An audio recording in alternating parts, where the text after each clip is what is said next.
If only I had known where the path would lead, the price of the knowledge I sought. Perhaps I would have taken greater cautions.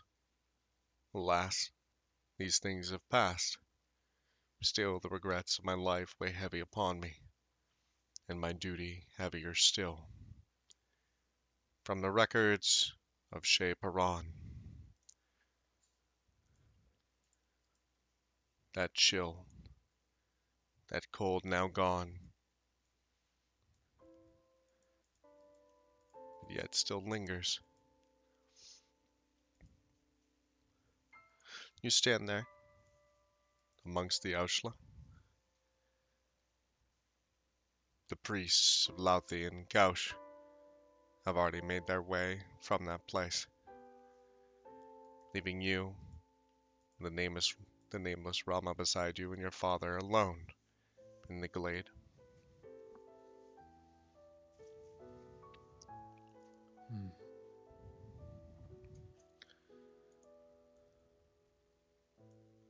I'll look around at the field of flowers, taking in the sight, thinking for a moment.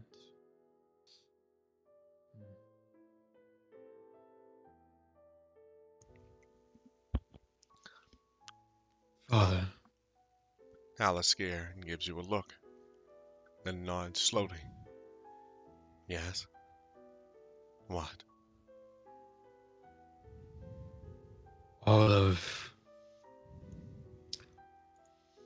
all of that just happened. That was not ordinary, was it? He shakes his head. No. No. The Mashag are... Well... He shakes his head then and then turns away to stare across the field and towards the moon. They are playing their games. For generations and centuries.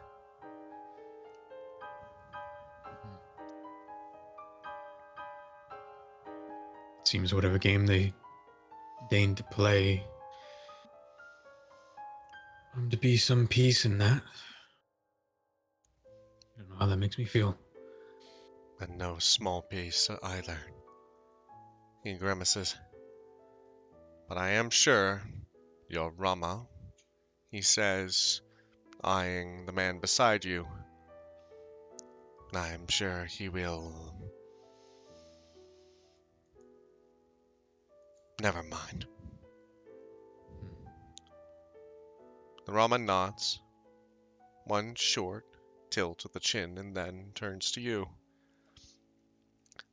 It seems as though the time has come for us to depart and leave the Lord in his own vexations.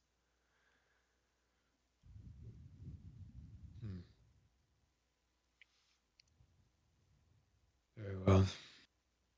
I'll say, looking between him and my father.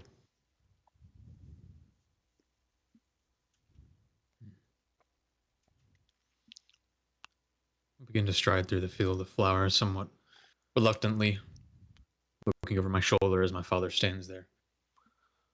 I'll continue on. Your father seems distant, more distant than you've ever seen him before. Deep in thought. You've never seen him so unsure of or lacking of conviction in his own conversation either.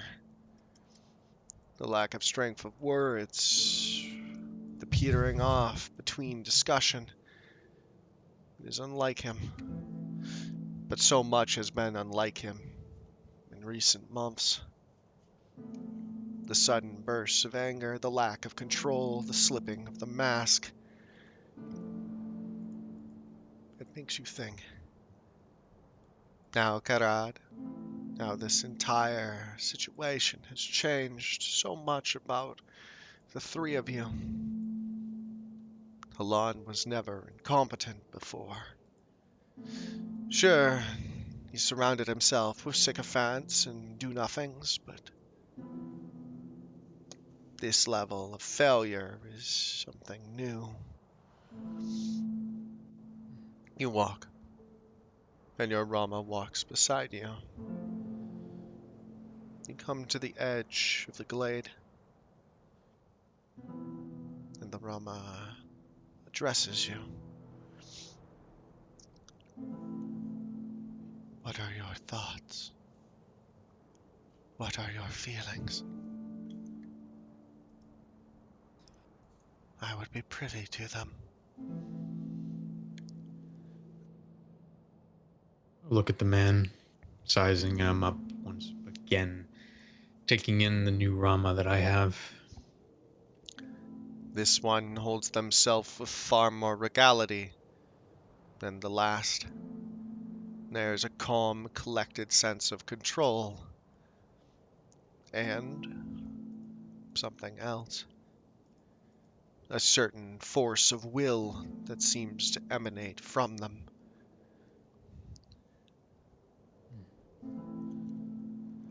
I'll nod to him politely, and then I'll sit down at the edge of the glade, in the grass, in the flowers.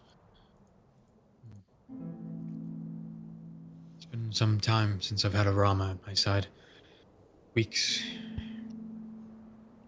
The Rama sits, turns to face you, listening intently.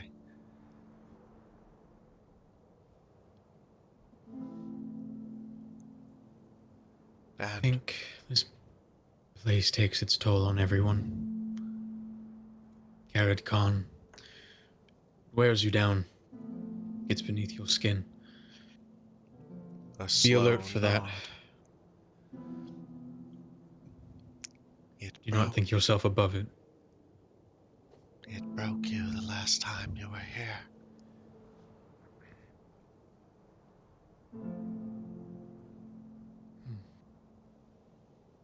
How so? A lifting of an eyebrow, and then a simple nod. I forgot. You have not been educated on your past self.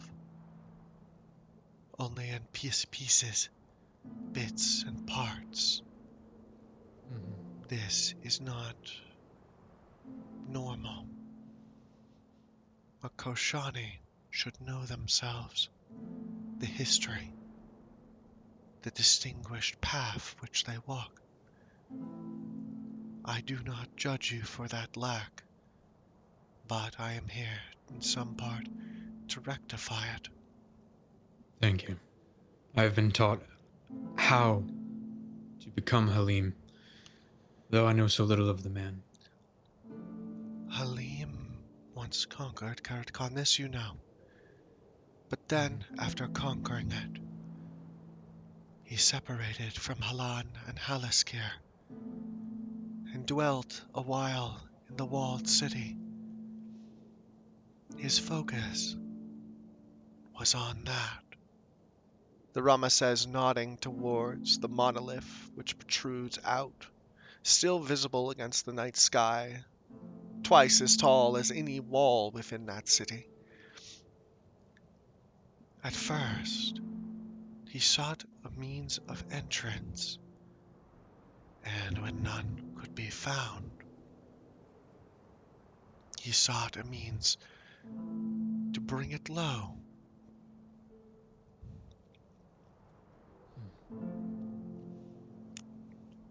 How odd that I find that same fixation, that draw to it, as he once did. You are he, in all but now name. There is another matter. Your father, the Lord Halaskir, has surmised correctly, though he did not say so plainly. I must give you my apology, sincerely, and perhaps a bit late. Although On not, what matter? although not by my bidding, they say, nodding. I have been privy and accomplice to a deception. No small thing either. Allow me to explain. They stop, I'll nod to him eagerly. steadying themselves, and then they continue.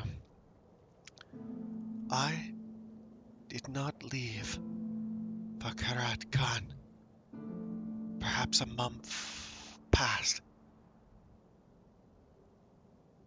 No, I left almost a year.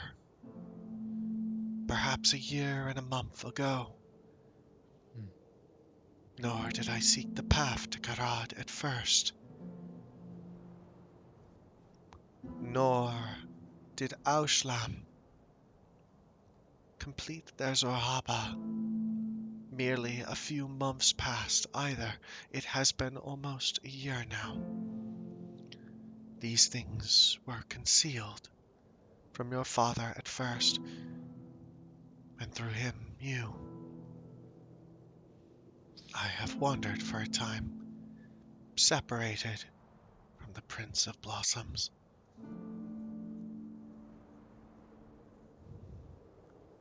Why all this peculiar withholding of information? Why this strange wandering you've done? The Mashag deemed it necessary.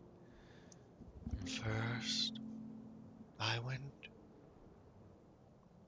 went to the Eastern Almanate, which is currently secured and controlled by Rabas Azar, your My uncle. uncle. You sat then within the court, and your brother, before Callian's orders sent you westward. I observed. I You were there. conversed. They nod slowly. Yes. I spoke with Rabas, and with many of the staff of the Almanate. Roshi, Koshani, it did not matter.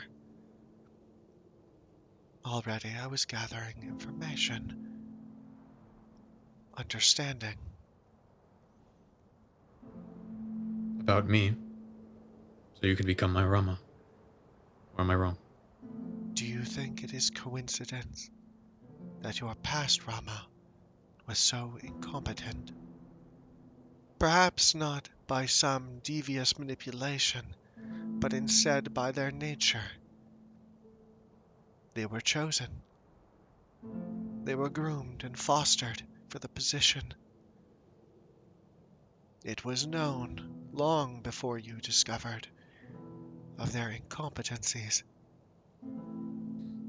Their You're breaking telling of me the edicts of the Kalishna was known.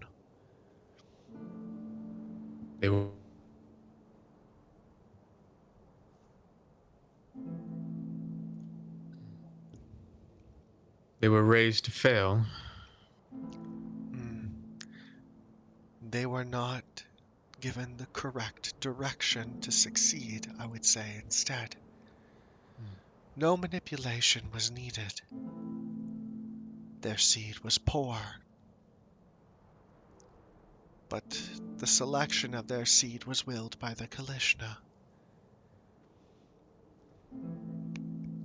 If they Okay. had not failed when they did, they would have at a later point, or after that. At some point, they would have failed.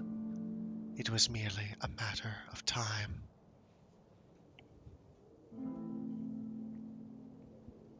Forgive me if that sounds all too silly to be true. It's absurd. What is absurd about it?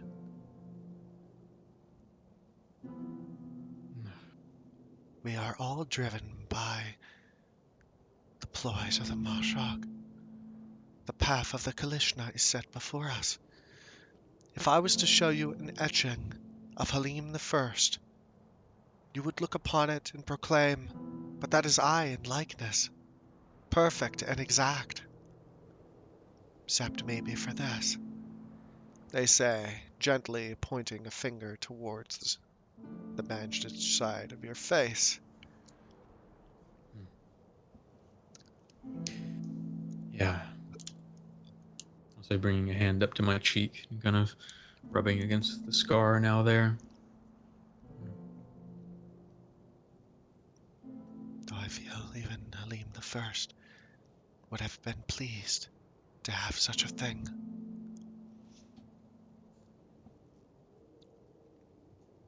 I am definitely not displeased with it. A soft nod.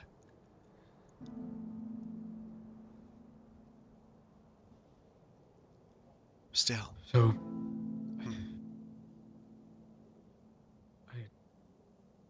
it was always said that what is written in the Kalishna was preordained. It is what always was, and it is what always will be. But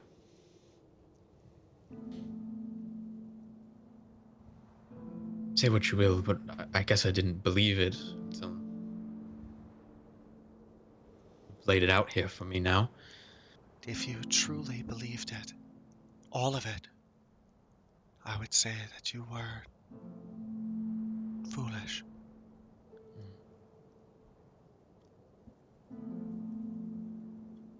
But still,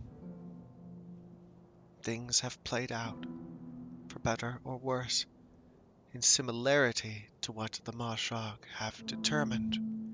In exactness, no thing can be. Not even the edicts of Laut are exact. That would be absurdity. No, there must be flexibility within the Kalishna, or else. A slight stop,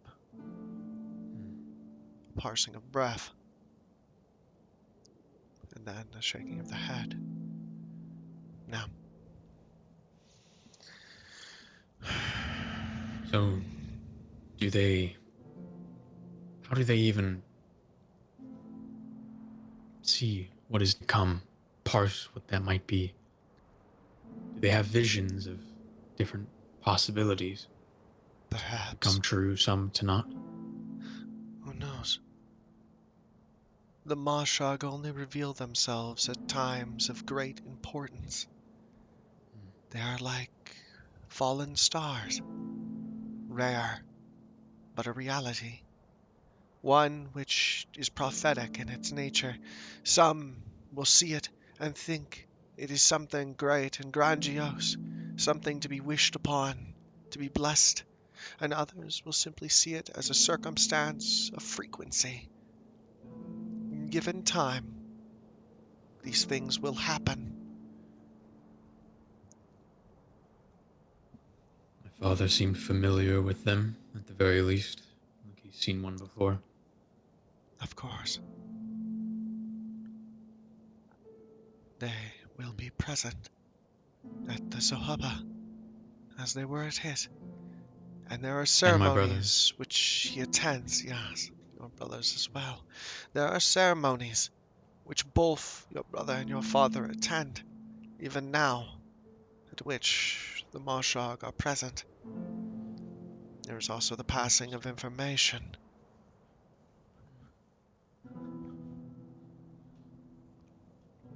Alistair most likely uses the priestess of Louthi to be in direct communication with the Mashog, which is currently here within Karat Khan.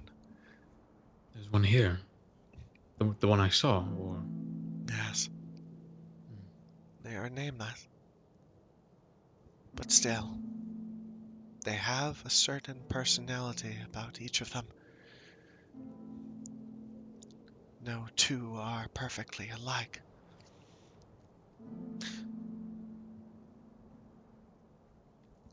Why do you think it is that the Mashag are ordained to discern the will of the Kalishna and not the Koshani?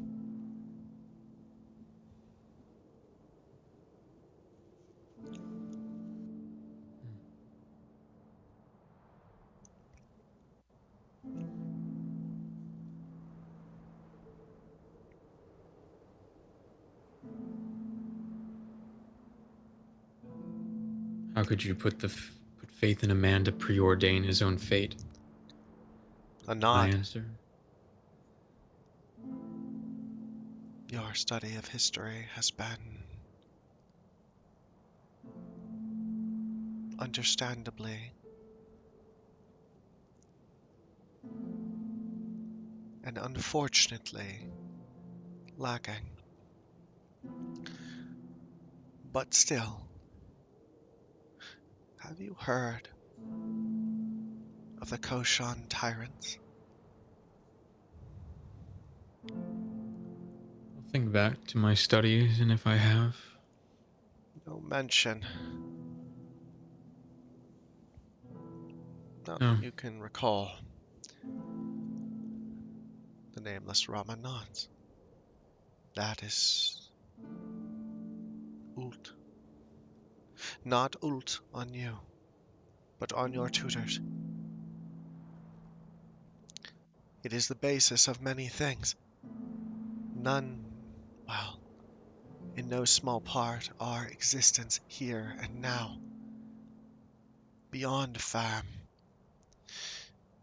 When we dwelt within Fam, you and I, that would have been a long time ago. The will of the Kalishna was still determined by a select number among the Koshani. As you have already said and can surmise, the will of the holy edicts of Leut was bent, twisted to their nature and for their benefit. They bound themselves to the book, to its prophecies and its destinies. Of course, there were those who protested the perversion of the Kalishna's holy will. Fam became a battlefield. Sides vying, fighting and dying to see who would control the will of the Kalishna. Eventually, the Koshan tyrants were sealed. A small select group, along with their warriors, exiled themselves. They separated from Fam. Their vassals went with them. The purpose of this being that Fam had never known war before these moments, and now had been tainted by them. Those who had propagated, who had aided in that violence. They could not bear what they had done to the sacred land, and so in Exodus they sought other places, sanctuaries, lands far from Fam. The house of Azar was one such. In Were there fact, others that went elsewhere too? now Shlam. There were others. They migrated south from Fam to the peninsulas, some northward, but they were wiped out during the Tavrish conquest of North Fam before the colonies were erected. Still, there are other Koshani in the world. Perhaps even some who still dwell within Fam, though not many. Did any of them perhaps go west? The Perhaps. Farum? I see it as a real possibility. Yes, I The could man at see my such a side thing. that you've seen before, with no hands and no eyes, he is from what lies west of Farum. There's a land out there. The Ramanats. Of these things, I have little or no knowledge. But there must be. Yes, for the seas cannot be endless. Such a thing, in and of itself, would be absurd. Nonetheless, the reason the Mashak dictate the will of the Kalishna is because the House of Azar set that in motion. The Mashak were given the Kalishna by your house and by your family. The laws which govern such things set in place by Halaskir the First.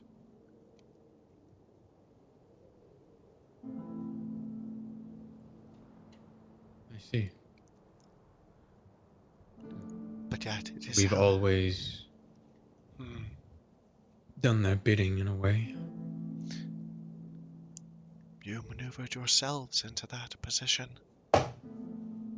Before, the House of Azar was among the few Koshani nobles that were permitted to read and discern the will of the holy texts.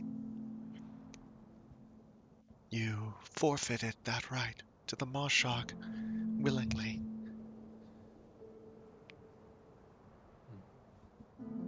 It was not deemed proper. And now we are left with the current system that we have today. One which your father does not necessarily approve of. We do not need to talk in secret. To be frank, No. Halaskir pushes certain boundaries. Perhaps he grows tired of the status quo that he set into motion.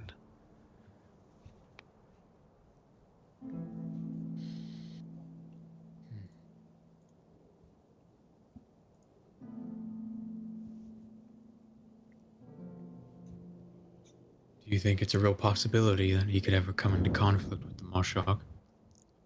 I think that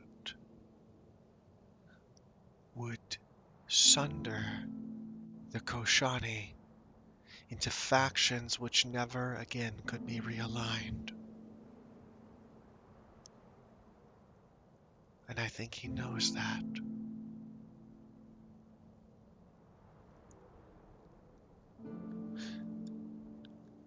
Auslam stands with you, as do I. The other named Koshani, they stand in the east. Your uncle is among them. Rabas, the devout. Rabas, the unquestionable.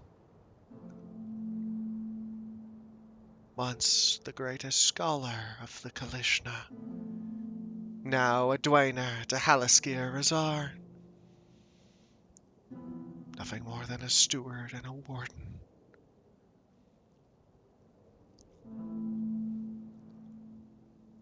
Huh.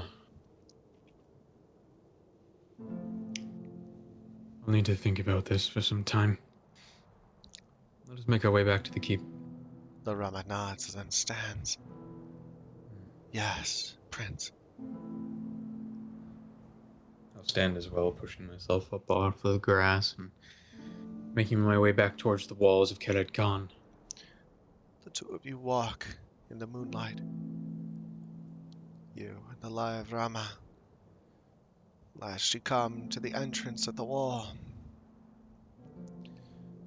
If you had not walked through it before already, you would have found it near impossible to find.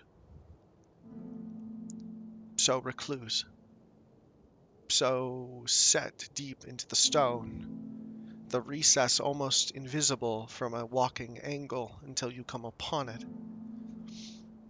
You and the Rama make your way down and through that recess and through the small tunnel. The Rama speaks on it as you pass. This should be either eradicated or better concealed. It is dangerous for the integrity of Karat Khan, though holding such a point would be impossibly easy. That We are doesn't in an matter. impossible situation. This place, we have no integrity here. Every corner is compromised, and we're trying to desperately hold on to each of it with what little resources and manpower we have. Have you gathered followers about you, as is your way, Prince? Where are the I've begun faithful? to do so, but there are only so many faithful here to be found. At that, the Rama nods. The 12 seems compliant. You already have them performing tasks, though they have themselves stirred up quite a nest. They are also here on the orders of a man far above my own head. Their loyalty cannot be counted upon, but their aid might. Well, perhaps they might be swayed if one could incite some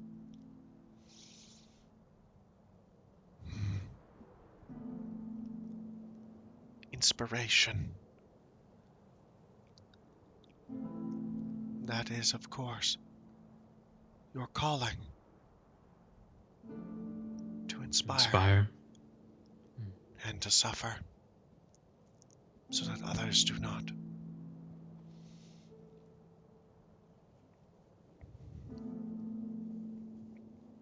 Since I've stepped foot here the first time, I have realized the necessity to build a power base, to build allies, one independent of my father and my brother and the House of Czar, one loyal to me. I have not had the time to do such, but it is something I desire. Perhaps with your help at my side now, we can begin committing ourselves to such a task. Yes, it shall be done, Prince. We will need allies among the Tavern and the Kashani and the Dirt, as much as that may disgruntle you. There are useful pieces within the city.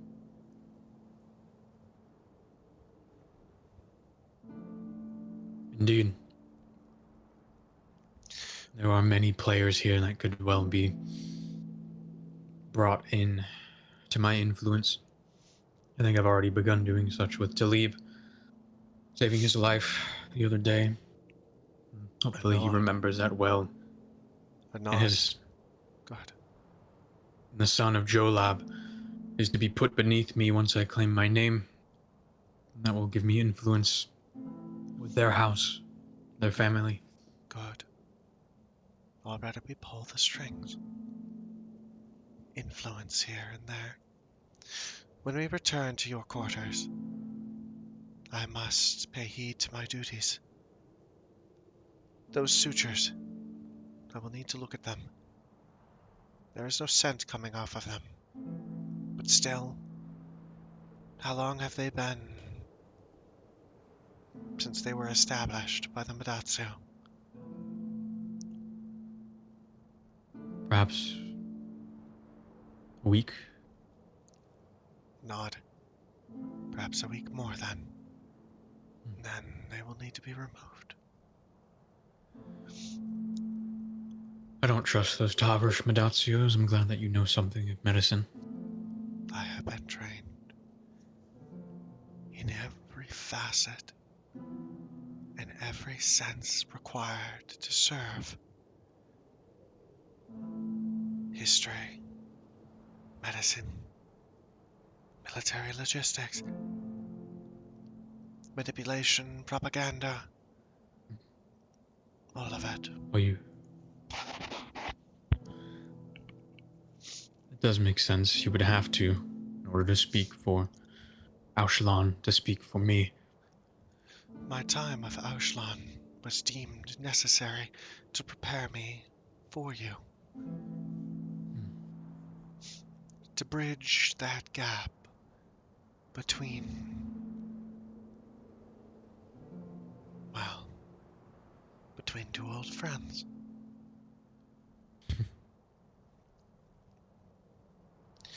You'll have to tell me of the man Aushlan someday before he arrives. I would like to know a little bit about him before we meet. Of course, I can dispose of a numerous amount of anecdotes, personal conversations, and speculations from an outsider's perspective on top of that, regardless of any personal bias, as I can do for you. They talk, the Koshani, and the city itself. A captain of men, a caller of forces, young, a bit brash, fast to act, but precise, and dangerous. No mere noble captain, no, skilled. Blood has already been shed by the young Koshan. Shed in the presence of the tower, nonetheless. I imagine it leaves quite the statement among the dirt. The Tavesh have a small glimmer of respect. After all, you called and commanded a Tavesh captain. You rallied his men, and with your own, handled a dangerous situation. That brokers confidence. The Tavesh see it as a matter of pra, in which you yourself are accounted.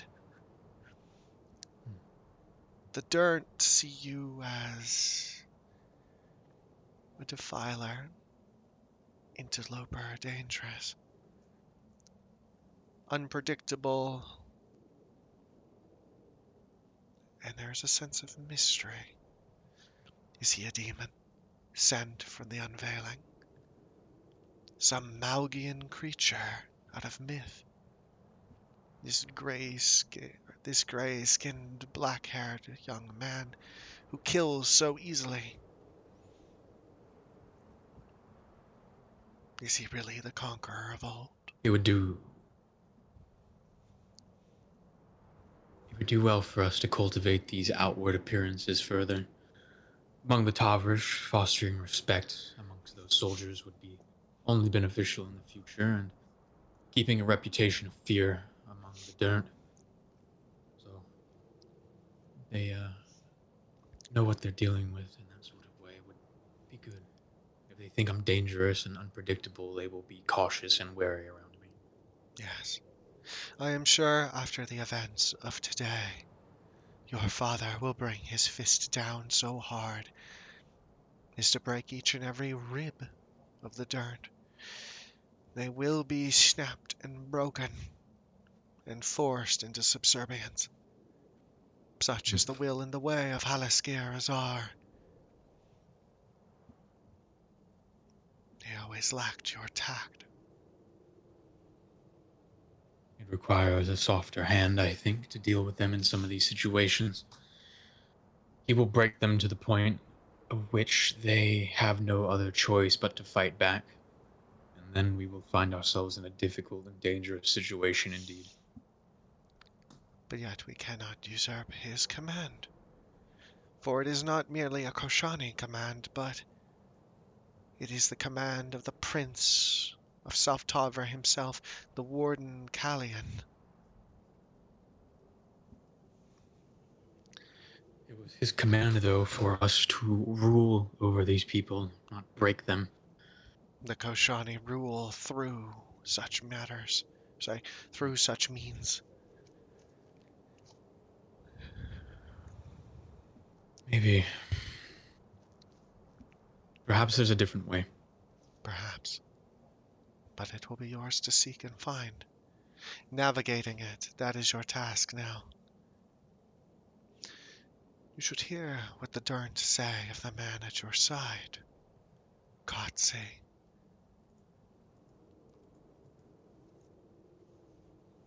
I'm sure his ears would love to be regaled with such things as well. A blessed priest, a deacon of the tower, the man who climbed it without hands or eyes, guided by it, to it. So strange the difference between the two. Little did they know I pulled him up half those steps, and pulled him down half the rest on the decline. The details are often lost in myth. You return before the gates and make your way through one of the many side passages into the keep. The guards do not halt, nor even inspect you, seeing the color of your skin and your eyes. You and the Rama pass and into the hall. Where are you headed? It's nighttime, so likely to my room to retire for the evening. Very well. You begin to make your way through the hallway, through narrow passageways and across dimly lit hallways. There is little of the serving staff in sight.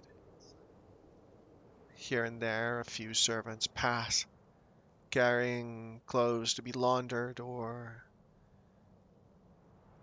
well, less comely things. Chamber pots to be tossed and the such. All the meanwhile, the Rama watches. Each and every passer, their eyes flick up and down, inspecting, checking. This one is keen.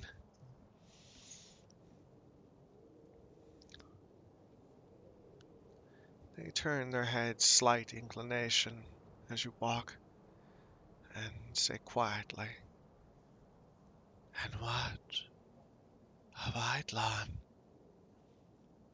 the stare-laden seer?"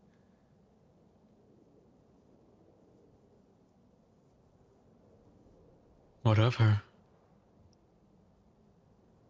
I have heard that the visions grow more vivid.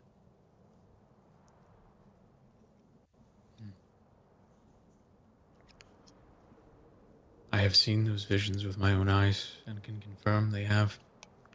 A nod. Then the time is near.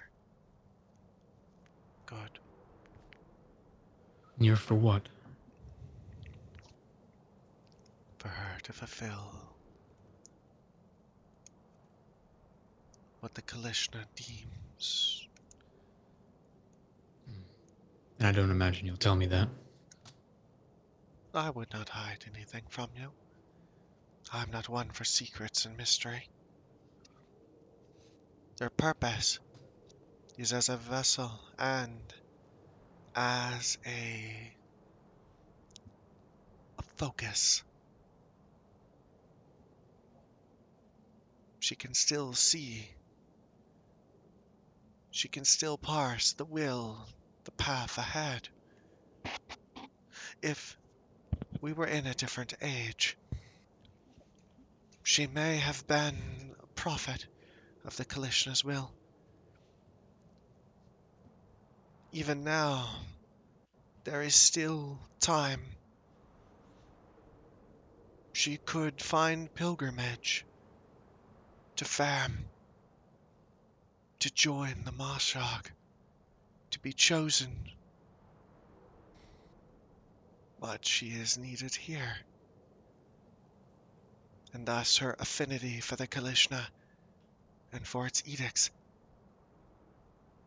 must go unattended and underused. She is needed here. Her place is not in Farum, not to become some Moshog. A nod. My demeanor On will grow somewhat more serious and a little bit distasteful as I continue to walk down the hall. that, we agree. Nonetheless, the visions will come to a climax. The true will of the Kalishna will be revealed soon.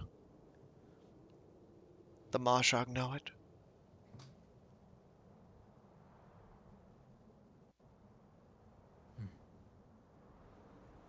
What do you think she will see? What could be the ultimate will? The great path at last revealed. I can't even begin to say. Neither can I. She's shown me things. Our homeland. What it looks like. Other strange oddities.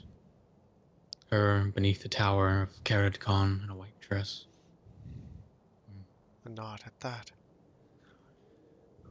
White is the color of war. Brash, outward, unapologetic.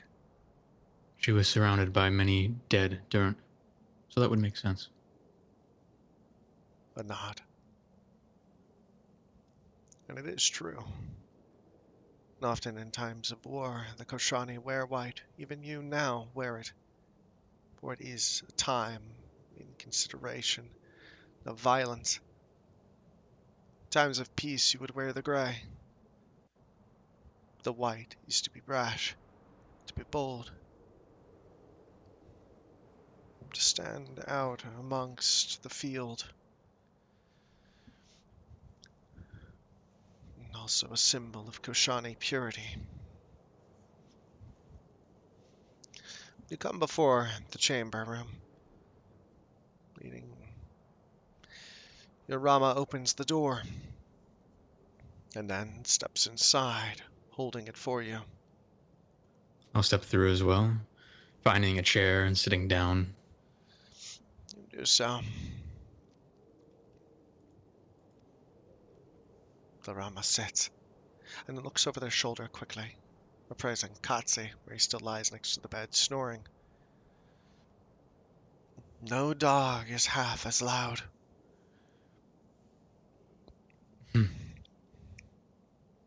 I've gotten quite used to it. I don't even pay it any mind anymore. A nod. And I shall too. This is merely another thing which I must accept. That's life. And a nod in agreeance. The figure reaches up and lowers the silk veil about their nose and mouth, and undoes the wrapping about their head to let it fall. Amber eyes glint and gleam in the dimness of the room, appraising you. Black hair falls down the Rama's shoulders almost to their waist.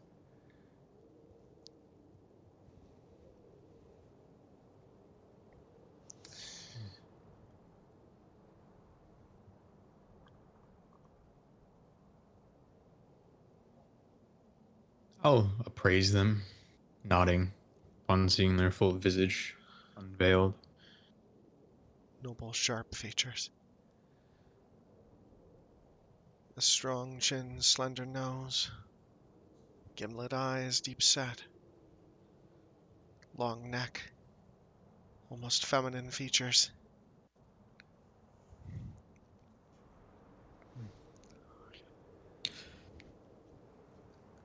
It's nice to have more Koshani about. I've grown tired of looking at Durnt faces. Taversmen with their big crooked noses. Yes. And the way they keep their beards. Unsightly. Unhygienic. Hmm. One cannot concern themselves with the grooming of such things on the battlefield. Shea Perron is one such man. I will warn you in advance, he is quite the character. One who has no idea of courtesy. A nod. I have surmised as much. I have, of course, been privy to a few conversations. And the Twelfth's reputation precedes them. The, the Imperial historian is known to be uncouth. Not vile, but he is a soldier through and through.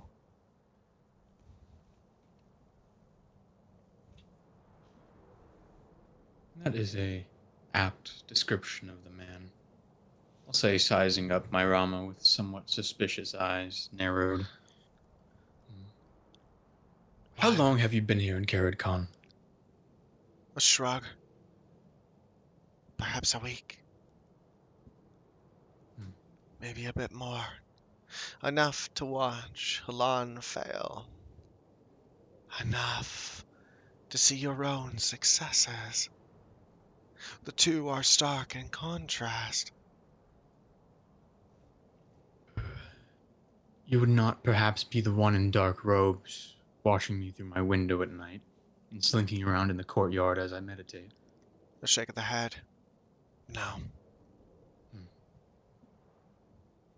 Something to keep an eye out for, then. I have been being watched. I've set my Azulta to find the person. I have not seen them since I gave the order, but they are still around, I believe. A nod. Do you want them alive or dead? Alive. I need information. Always, firstly, before I take blood. Very well.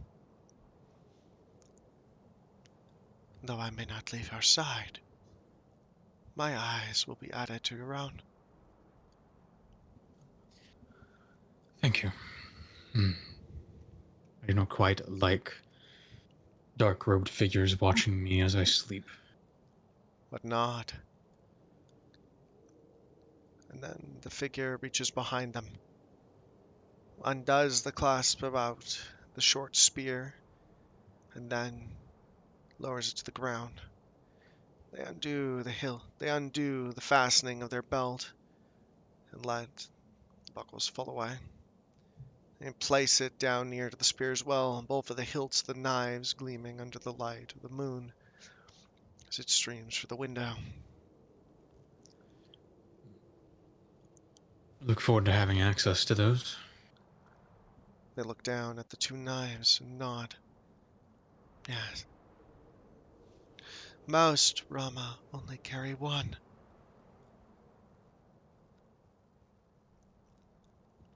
But I, Why do you carry two? because one for you, one for me. I would not be without one. A soft I'll grin. smile widely then. Normally, it is not the position of a Rama to wield the weapons unless they must, but I have been trained otherwise. I will need you to watch my back on these city streets, and you must have a weapon to do so. So I'm glad that you are of the same mind as me. Another nod. They pick up one of the knives by the scabbard, long and curved, almost a short sword, it should be said, and hand it to your direction. For your I'll appraisal, take it. Prince. I'll take it and play with it in my finger some, inspecting the blade, the sharpness of it, You even unsheathe it. running my finger along the sharp side of the blade, see if it cuts the skin. It is no ornamental weapon. The hilt is of bone wrapped in leather. The blade is good metal. It has been rehammered and resharpened many times. You can see where the edge has been grinded. It has seen use, reshaping, and perhaps even reforging. You can see the splint line where it has been reformed down the spine, the back of the knife.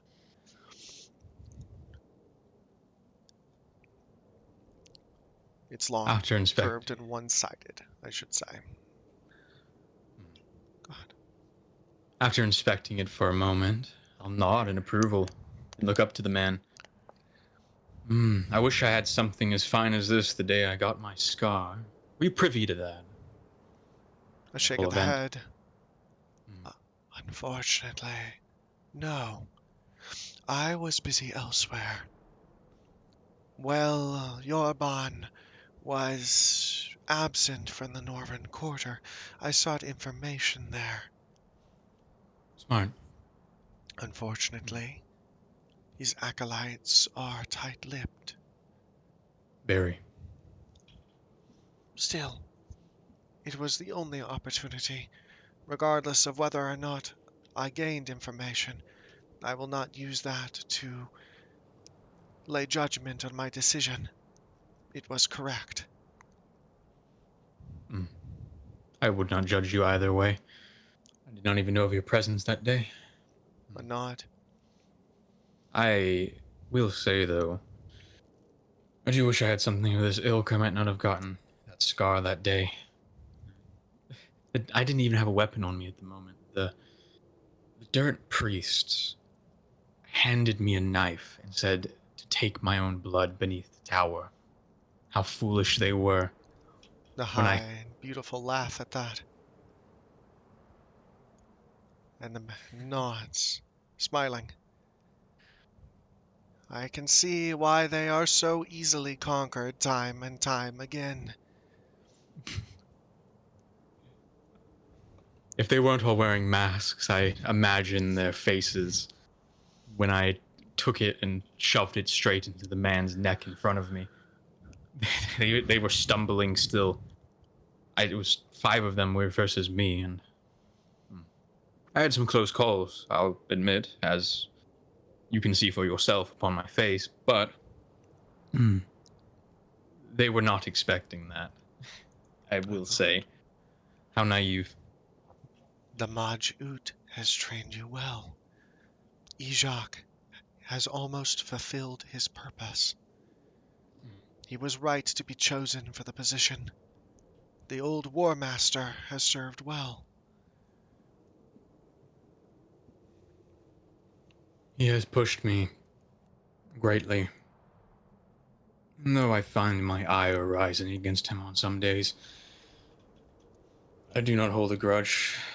I respect his duty. A nod. I am sure he will be glad when your Zohaba is finished. He will find as much joy in that as you will.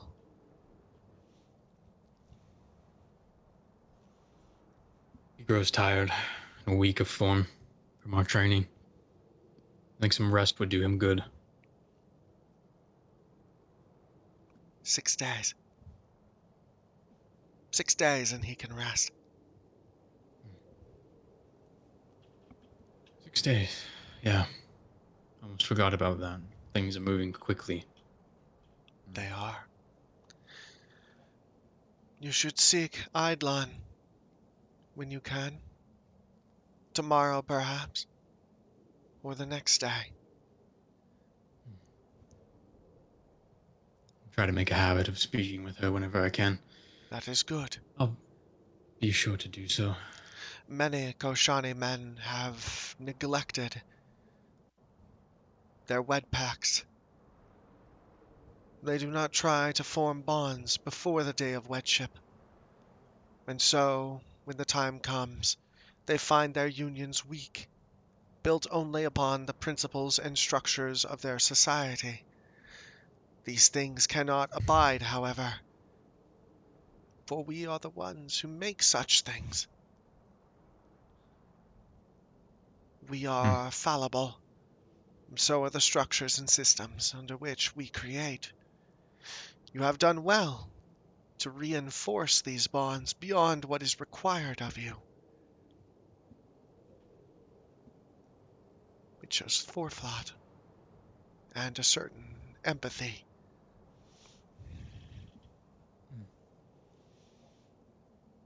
I yearn to get close to her.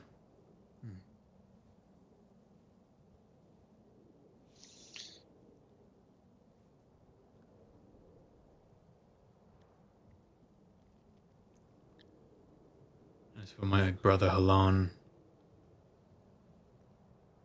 I only hope him the best in these weeks to come. The weight of the tower weighs on him.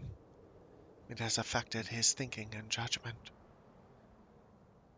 If only he could prosper somewhere else or find time outside of the weight and shadow of that tower, he might regain his former tact. For now, it still remains to be seen if he will correct his current course. There is still hope.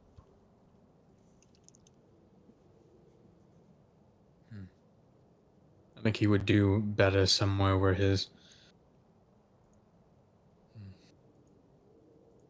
foolhardiness could flourish into something a little bit more developed. Inside these walls, dealing with all these sudden and tedious tasks are not going to benefit him in the long run. But it is not my decision to say where he is deployed. I can only help him where I can to alleviate the burden that is pressed upon him.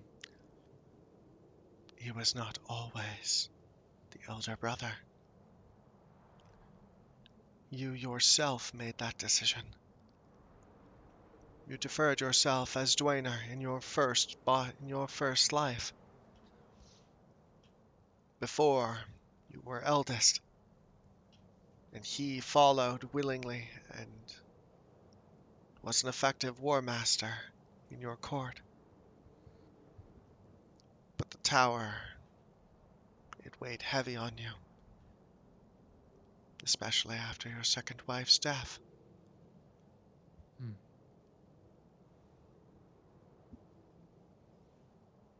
Other children that I'm meant to have that are unnamed at the moment. A shake of the head. Talim has never spawned a sire. Eidlon was never capable, nor the other wives you brought to your side, though they did not lay with you in that way. Only Eidlon. It is still yet to be seen if that has changed. A lot of things have been changing. Unique I wish for that to be one of them. circumstances. Yes, unique circumstances. Though how unique are they? Or are we merely told they are unique? Even I am not privy to the counsels of the Mashak. I have merely received direction from Aushlam, who has direct communication with them.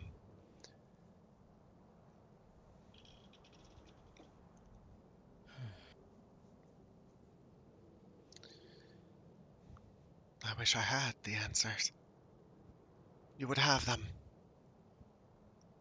Alas, I don't. I do not think they are answers for us to know. I think knowing such things could, well, as you said before, Change the outcome? change the outcome, yes, but also unravel the fabric that holds our tenuous society together, the Koshani people.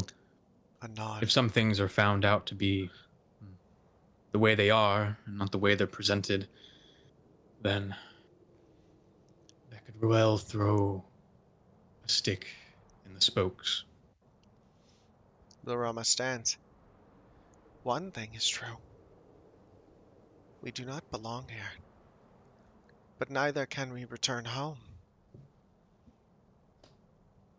The paradox. All wound up in ancient myth. We will have to make a new home here then. Or perhaps return to our old one someday. We cannot stay in this middle ground that'll drive us mad someday forever. Do you fear myth, Prince? Hmm.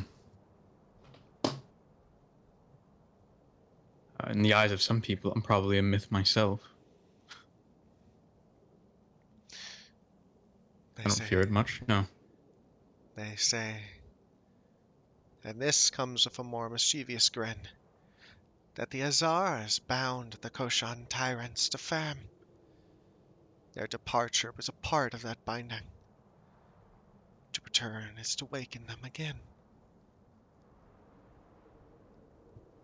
But if you are not one for old wives' tales, then return.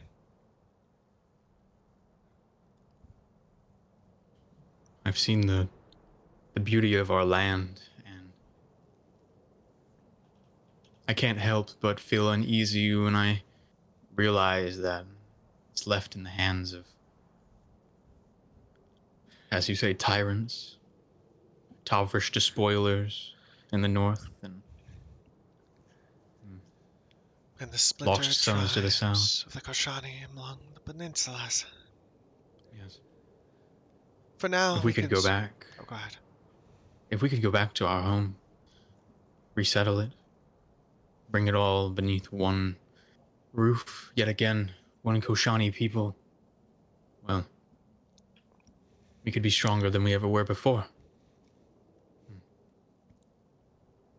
Secure your place here in Karat Khan, and then perhaps Kallian will, though perhaps not to your father, give you such permissions. Either as an emissary of the Tavern or as a boon to the Koshani for service served. A possible card to play. Being something of a warden of the West, even if it is under the Itavar, would give me the opportunity Nod. to bring our people back into greatness. We shall The, see in time. the Callian Roma. is due to come here.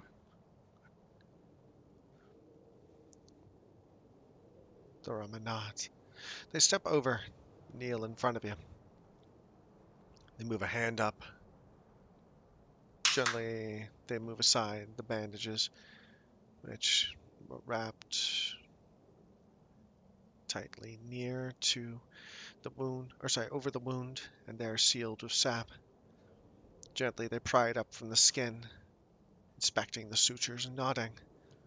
Some pus, a bit of redding, swollen. Still, the Badazzio's work is clean.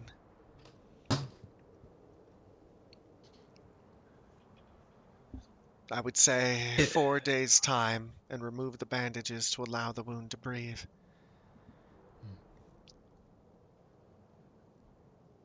I'll trust your word for it.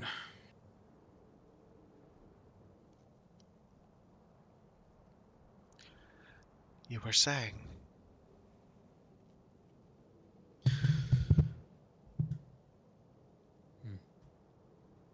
I don't quite trust those Tavrishmen, but I have seen them work their craft quite meticulously on occasion. My father's made this thing out of cruelty, is a way to put it lightly. Cruelty is sometimes necessary. Hmm. A useful tool. Though perhaps here it has been employed a bit too voraciously. Katsi is the way that he is, due to my father.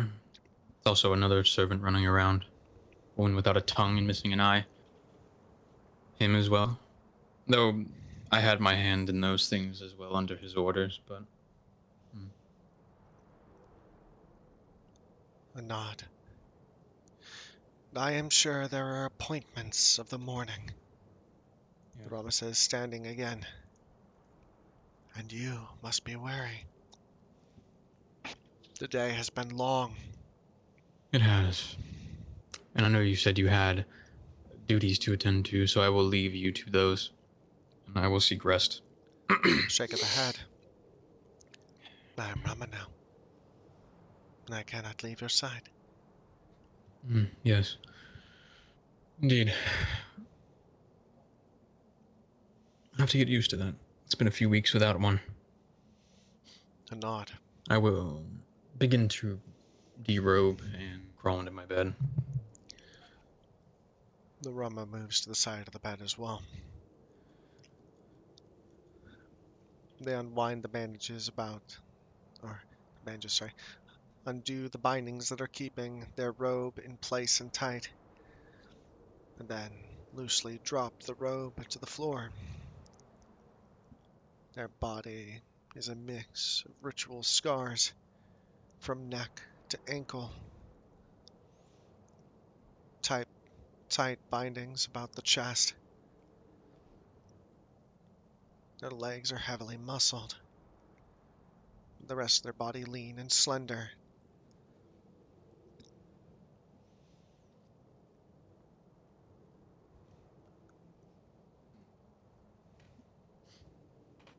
I'll look over them somewhat quickly, kind of just eyeing their form, and then turn over in my bed, shutting my eyes and going to rest. You close your eyes. The Rama slips into the bed, though with some distance between the two of you. You hear the gentle scrape of a knife on scabbard.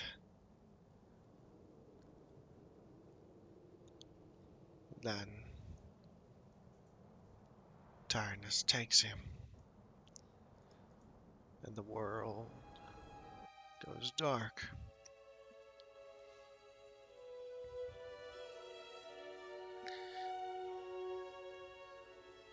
And your eyes open,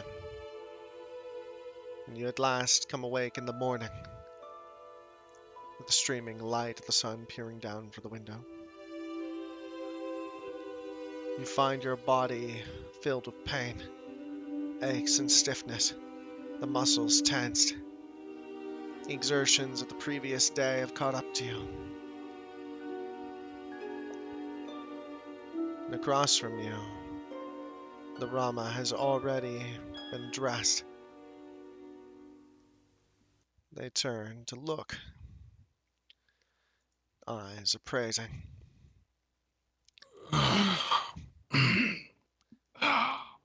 Kanzi Fuck. as well is awake. He turns at the utterances of the morning noise. Awake at last. It seems so. Yes.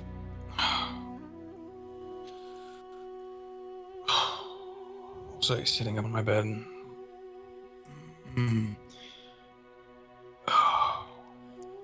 Time to get about the day. The Rama nods and stands. Allow me to perform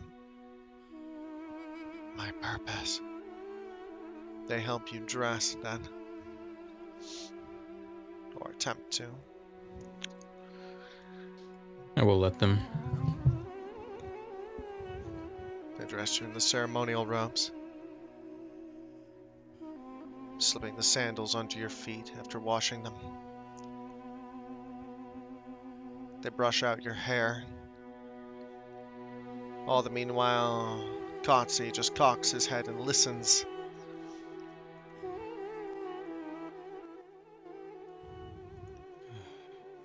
How did you sleep, Kanzi? Like a babe. The lack of your presence seems to have allowed me to find sweet and supple succor. I feast upon dreams and tides of sleep. He shakes his head and grimaces. I jest. I slept like shit. On a stone floor. At least I had blankets. The Rama turns and just looks at him. This one has a foul tongue, Prince. It's a foul tongue I permit. A nod. Source of amusement. Occasionally he says something intelligent worth listening to. I thought the Koshani were not allowed to mingle between the sexes. You have let a woman into your chambers, says Katsi then. Do you mean my Rama? A slow nod. A serious expression. The Rama shakes his head. This one walks on dangerous ground. To be fair, I almost mistook you as a woman when we first met as well. I will be honest. The Rama turns. I am Kati, but I am a man.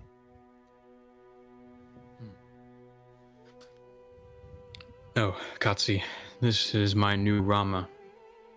I have finally been provided with one. So now at last you can speak to me.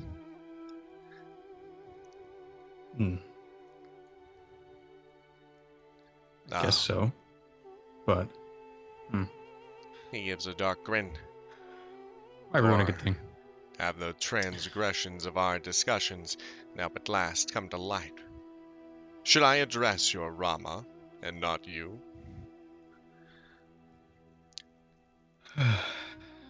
The Rama turns to look at you. That would be ordained. It would follow with the requirements of my position. The narrowing of the eyes. Somewhat unsuredly between the two men.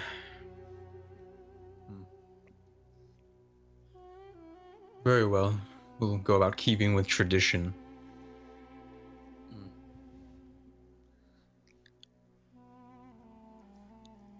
At that, the Rama nods, and then turns to Katse.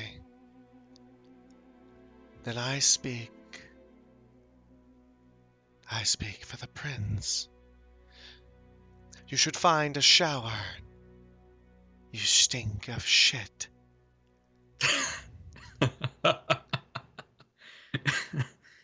And if you do not quell your tongue, I might have to feed it to the dirt. A soft smile goes on to the Rama's face. Go ahead. Enjoy this already. Katse grins back. And then simply raises up his stumps in front of him, as though warding off some force or form.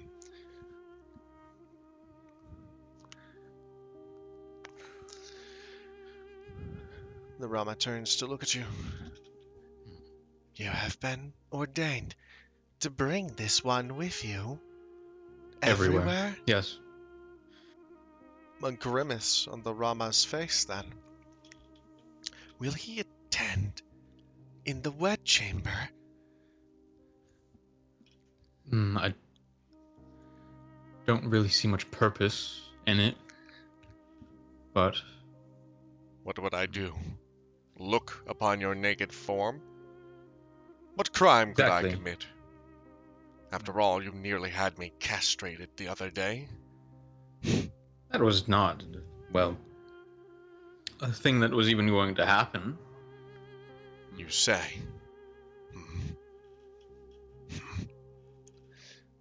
I couldn't trust those Tavishmen, though. They were... The Rama looks between the two of you and then gives out another almost beautiful laugh. The two of you cannot help yourselves, can you? Now you have broken tradition many times. Yes. This will be the way, then. I hardly Mm-hmm. see this as controllable.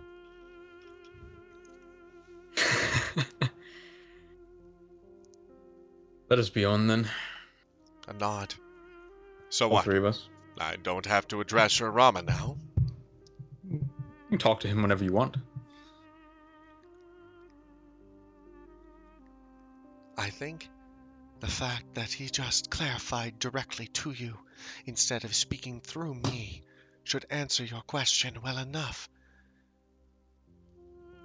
Yes, it does. The Rama then turns. There is an appointment. A council meeting in the Southern Conference Room. Halaskir has called you. Matters of state and high importance. Wonder what it will be this time. Perhaps. Let us go. Go ahead. Let us go and see. The odd company steps from the room. You, Gotsi, and the Rama. The three of you begin to make your way down the hall, an odd procession, as Gotsi slowly slides his hands over the walls, feeling the stone, the braziers, occasionally snatching his hand back when he touches one that's far too hot. The Rama watches on amusedly, striding directly beside you, not taking any position closer or farther away, but keeping in sync with your step. As you walk, the Rama addresses you. I have spoken with your serving staff. They came in while you were asleep. I am surprised that you use them so little. You dine with the soldiers. That is improper. You have a staff, but yet you do not employ them. What is their purpose?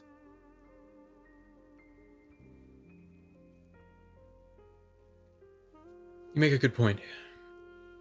I think Meals. the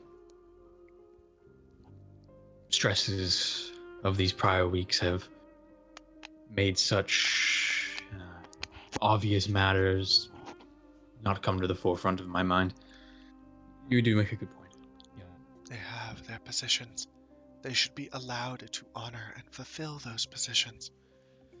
You shall be taking your meals in your room, if possible, or in places you deem correct. But amongst the soldiery,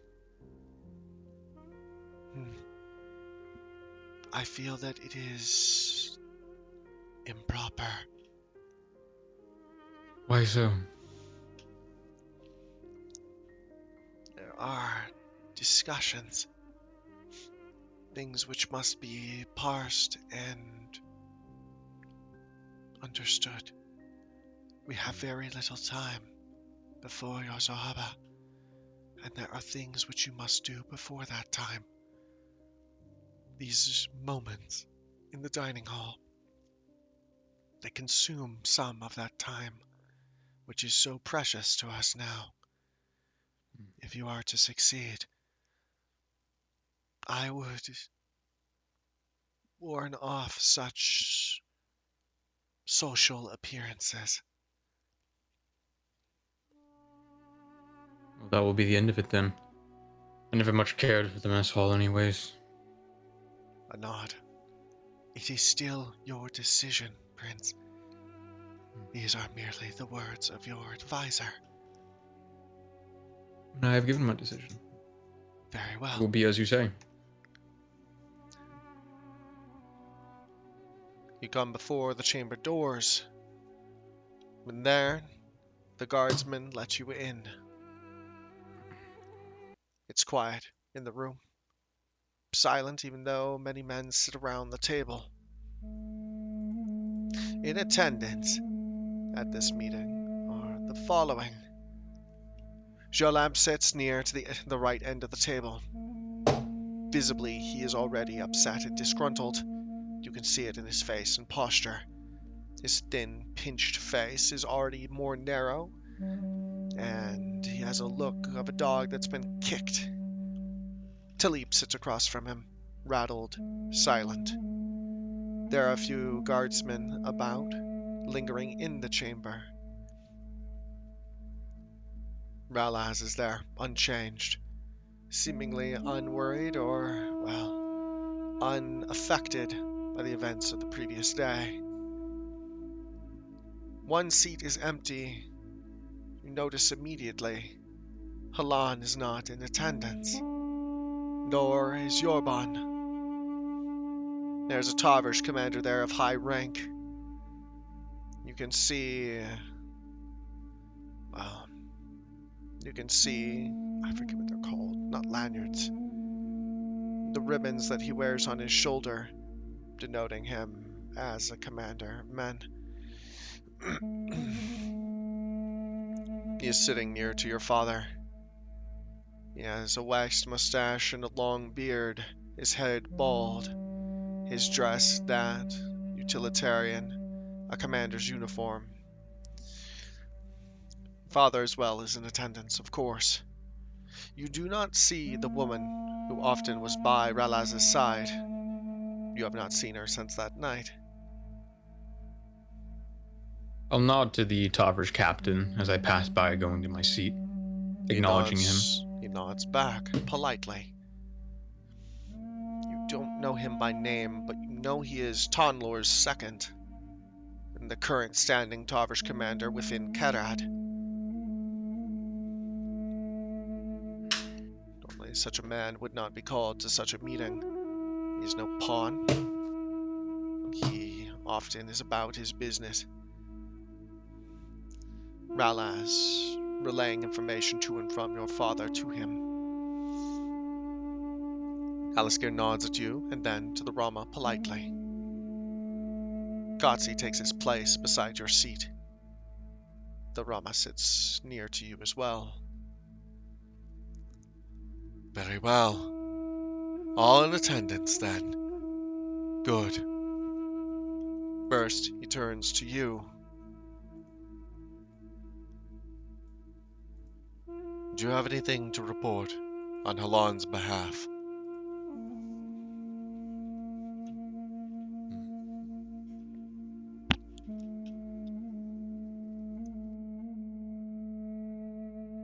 I'll think for a moment. There have been no new developments on the matters of the stewardship he has been given, and I know nothing else more than what has transpired yesterday on the matter of the dirt. A nod. And then openly your father states, Halan Azar will not be in attendance from these meetings for a while now. He has been put in charge of matters of Koshani staff within the keep. He will be overseeing such things until further notice. And then, I have placed his men under Kaleem One Hand, who will be administering and overseeing his duties. You, however, will be in attendance as a liaison between us both.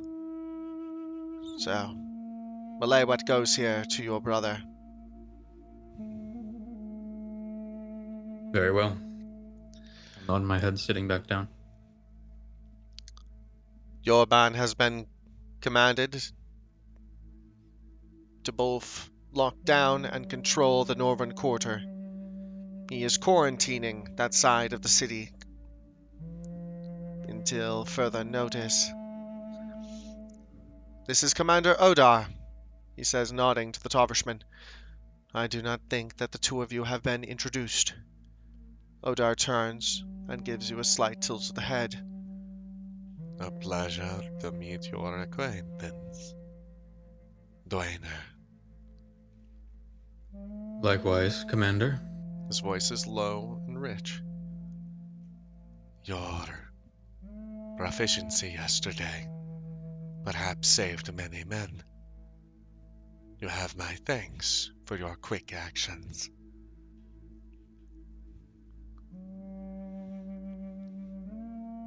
It was nothing more than the duty that I have to my family and my father. He nods. Well, then we may continue. Her father nods. First off, there will be penalties administered. Punishments must be arrayed. The Durnt disloyalty shall be met with Tavrish law. The curfew has been tightened. Any Durnt folk found outside of the curfew will be publicly whipped and then sent to the farm camps. We need more men in those areas anyways. If they do not wish to be attending their business in the times which is right, then they shall be attending the business of the Empire elsewhere. Talib and Julab nod. Talib only half-heartedly so, staring off at the wall, still distant. The man seems shaken. Your father again addresses the council. Only priests and select members of the Durnt may attend worship. These men and women will be given vouchers to assure their entrance and exit. Only a certain number will be allowed within the grounds per day. Ralaz, you and I shall come up with a plan to move forward with this. Ralaz nods and the two begin to talk, Jolab entering into the conversation, discussing the logistics. Your Rama speaks to you.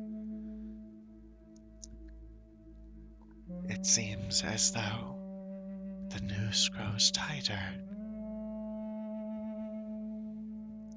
Yes. They don't need to be punished. That much is certain.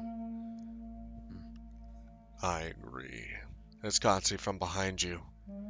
You cannot let such things simply be. The end result will be a sense of laxness which they will, no doubt, take advantage of. I would personally say that we pull those men who threw themselves from the tower off those spikes, identify them, and then send their families off to the camps to be slaves or off to the Tavrish colonies, wherever else. Be rid of them. I will make enough of a statement that if your actions put yourself against us, your family will pay the price for it.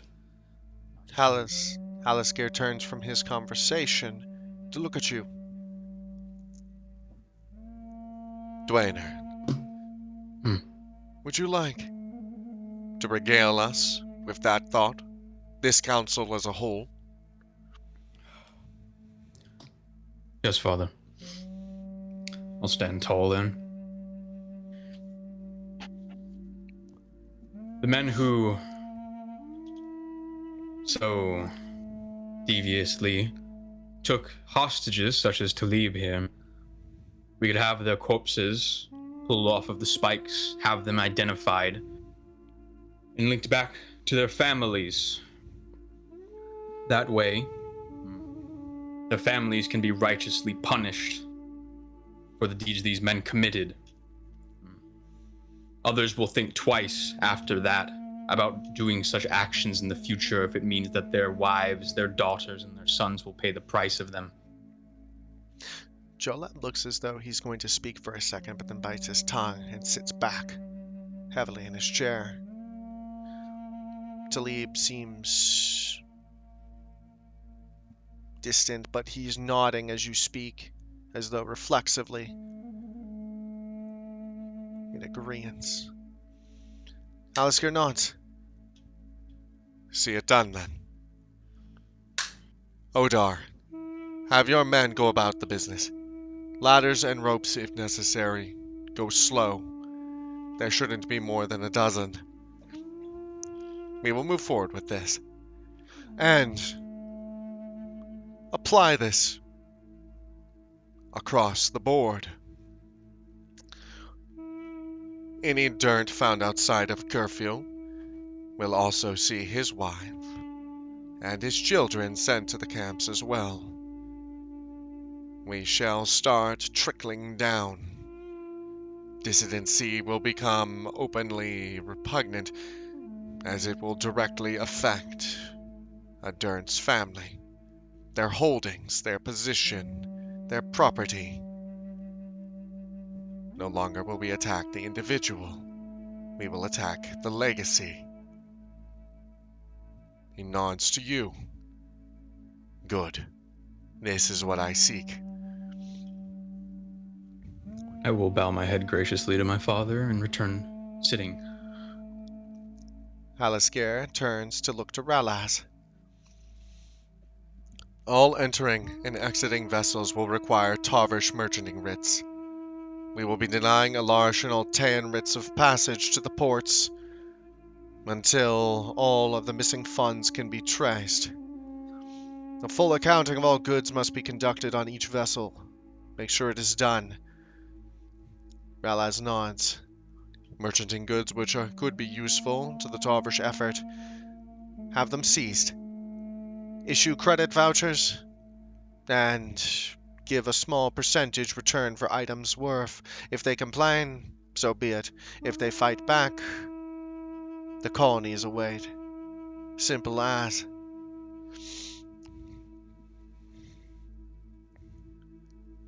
Ralaz shirks a little bit at that, but simply nods. Halaskir turns back to you. We have captured several Dirt loyalists. During the riot, we have them in private cells now, awaiting judgment. Would you advise?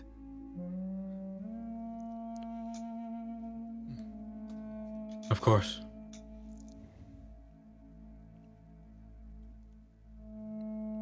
He nods.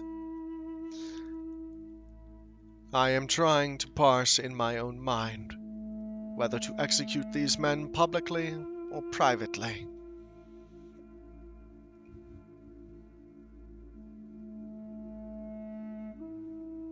What would we gain from keeping it private? Why not make a statement? Send the message further, so these Dirt may learn from their mistakes. It will instill fear if it is done in private. Men gone missing, with no sense or direction as to where. Bodies never found, never accounted for. They cannot be grieved.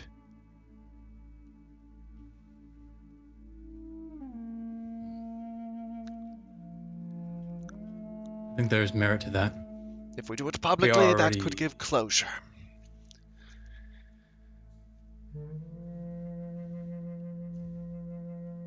We are already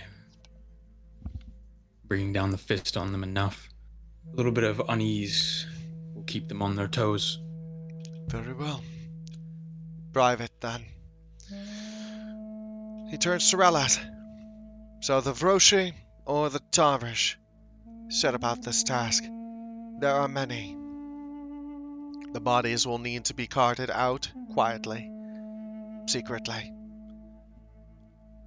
Raulas thinks for a second. I am unsure, Adjunct Warden. Do you feel your force better suited for such things? I feel as though my men would have certain spiritual apprehensions. They are soldiers. They are still men, though. Very well. The Roshi shall conduct this then.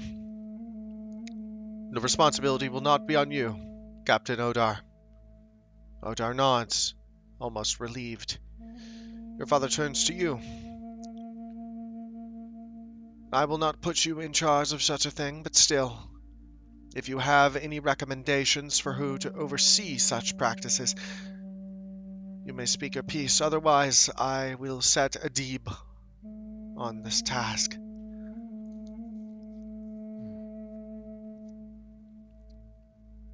I will think for a moment if I have anybody in my knowledge among our camp who would be best suited for this. Not that I can think of off the top of my head.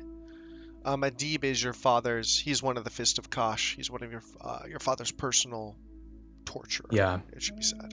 the torturer. Yeah, Call him Adib probably the the one rope. that's best suited. Your father nods. Rather than use the soldiers that we have about, I could lend Adib my Azulta. They specialize in secrecy, as you know, and might be able to transport the bodies quieter than our normal troops could. Your father nods appreciatively. I could not command your Azalta, so I am appreciative of their support. We shall set them to the task. How many can you bear to lose? I'll think about the You have 22. 22. Didn't I lose? Did they? Oh, I don't know if they. We weren't did. sure of the exact number. We said you lost 1. I didn't want it to be a clean 24, so we'll say 23 and then 1 is lost. So 22 is your number currently. We'll write that down.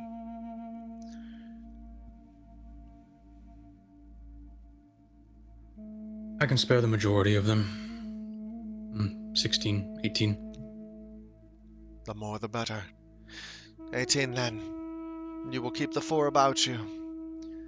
Do you feel the need for a reinforcement of your more public guard? Or will No. you? He nods. Very well. I can make do. Halan's guard, however, will need to be reinforced. The general sentiment towards your brother has become vitriolic at best. On that note, he says, stopping, tapping his finger on the stone, there is another matter to address. News has come north. Tanlor has rendered Kered Ondu. It is now reclaimed under Tarvish rule. He will be moving on to Kered Anar next. He is sending some supplies and troops back to re-support us. As the last remaining Kerad cities pose little threat. They are the smallest of the 5. Both Odar and Ralaz seem relieved at this news. Go ahead. Did we ever receive word back from the 7th in the steppes? I was going to move to that next. The 7th has sent no word back, nor have our scouts returned. I need those men. The Miri are too stalwart of a division to have fallen to such as the Durned. There is more about. Perhaps their commander is laying low, or... I'm worried about desertion. I need to know. There is a Miri force north of us, either swayed or now turned to bandits on the road. I would know. Halan is no longer effective to me here in Kared Khan at the moment. But I can also not entrust solely this purpose to him. I want you to pick one squad from the Tarvish front. Preferably ones that have skill with scouting, tracking, reconnaissance. Once your Zohaba is complete, I command you go with them, with Halan in command, and see if you can seek news on the 7th and return.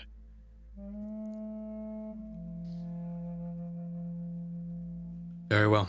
This will supersede all other duties, and will also serve the purpose of, well, perhaps redeeming some of Halan's image.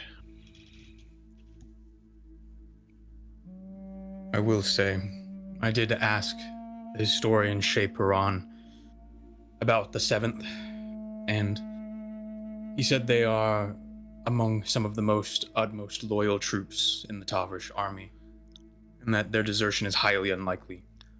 So perhaps something else has befallen them. Then it is even more important that we understand If there is some force brewing in the north, I need to know of it, especially if it splits between us and Tonlor's forces. I trust you to move with caution, and above all else to be successful. You have never failed me. It's why I must send you. It also will... There are other reasons that are, well, not needed to be spoken. I understand, Father. On the As soon as I matter, have claimed my name, I will set out. on the matter of Shaperon, the 12th and Paran will not be permitted to enter into the tower grounds until this quarantine is fully complete. This process may take weeks. If there is a better task for them that you might have in mind, I would highly suggest that you lend that counsel to Paran at your nearest convenience. If not, selecting them for the aforementioned task, I will leave that to you and your discretion. A slight grin will come across my lips, and I will nod to my father. For that matter, we need to tighten our hold on the southern quarter.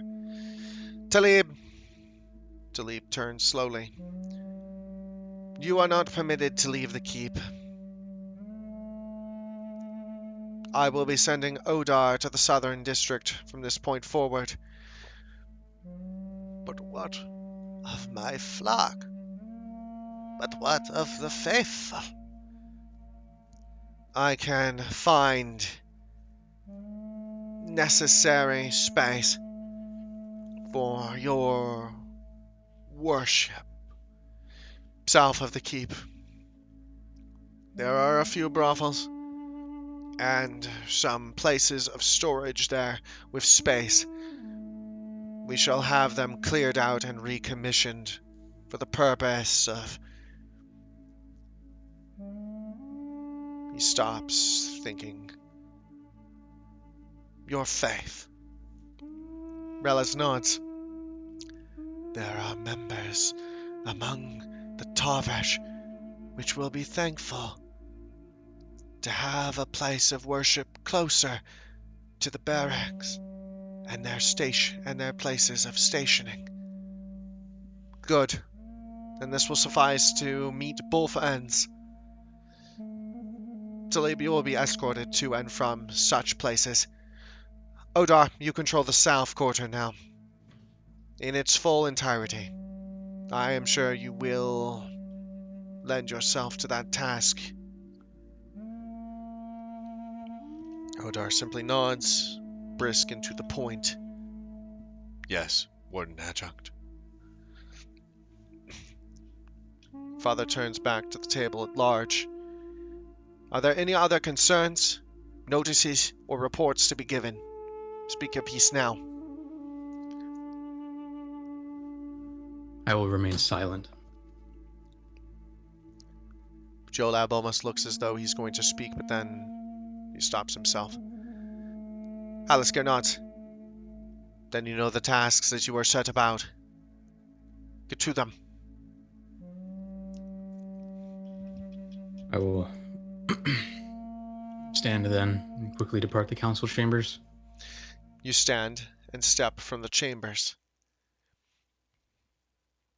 You step into the hallway. Rama and Katsi in tow. Men sidle past, shifting and moving up and down the hall to their stations.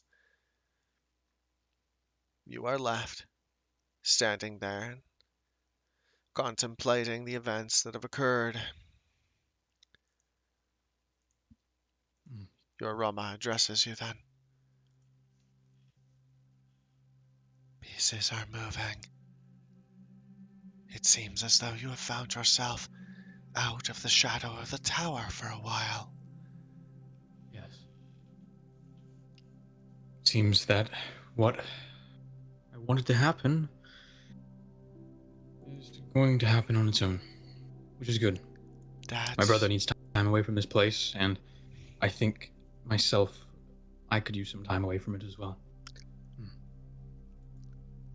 A nod.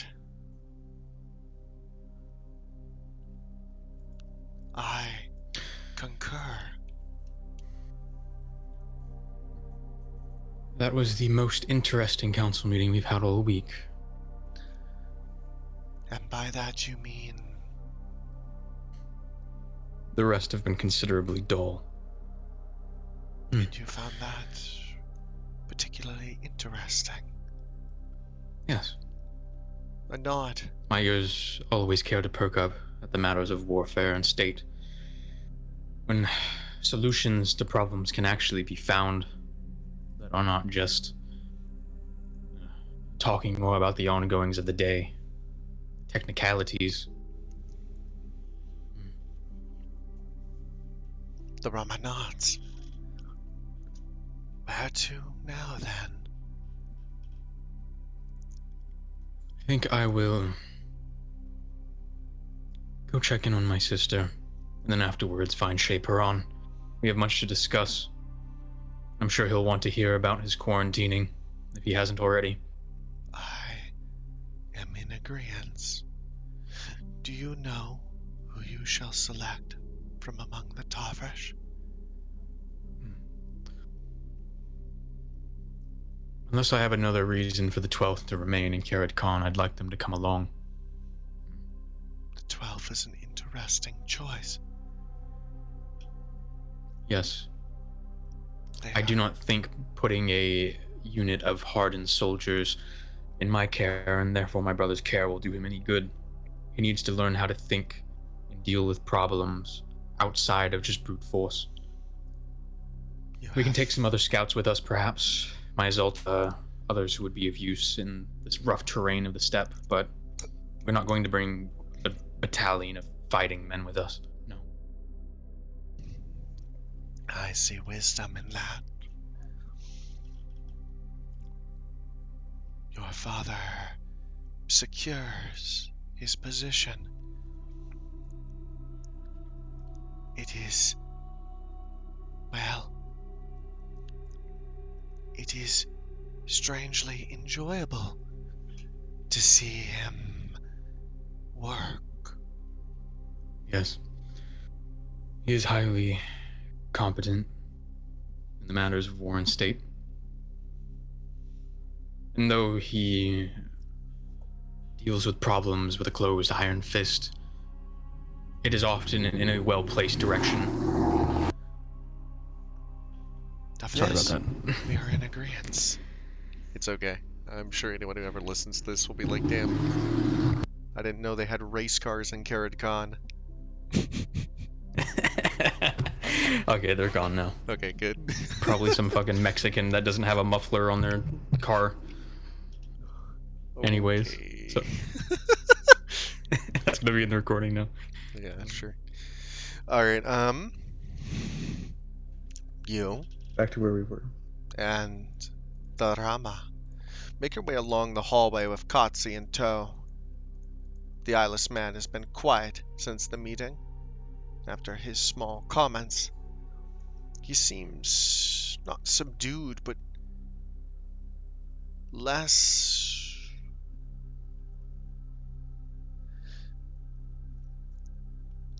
talkative in the past few days. But of course, you know the tower weighs on him especially heavy. If he wishes to wallow under the weight of the tower, I will let him. Ignore him as we continue on. You move. The Rama speaks as you walk. I would know your thoughts, your feelings. On what? Everything. I must know you completely. Your desires, your dreams, your wishes.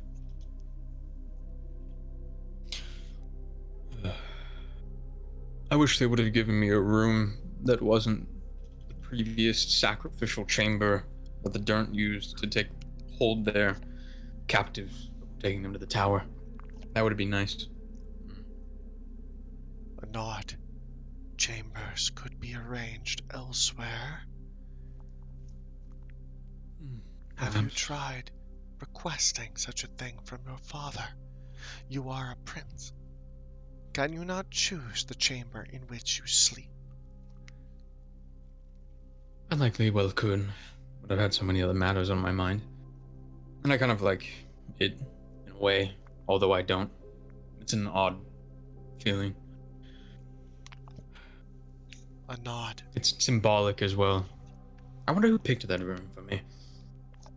Prince of Suffering in the sacrifice chamber. I would not put it past the Mashak to move such strings. In fact, I would not be beyond the idea that it may have once been Halim's old chamber.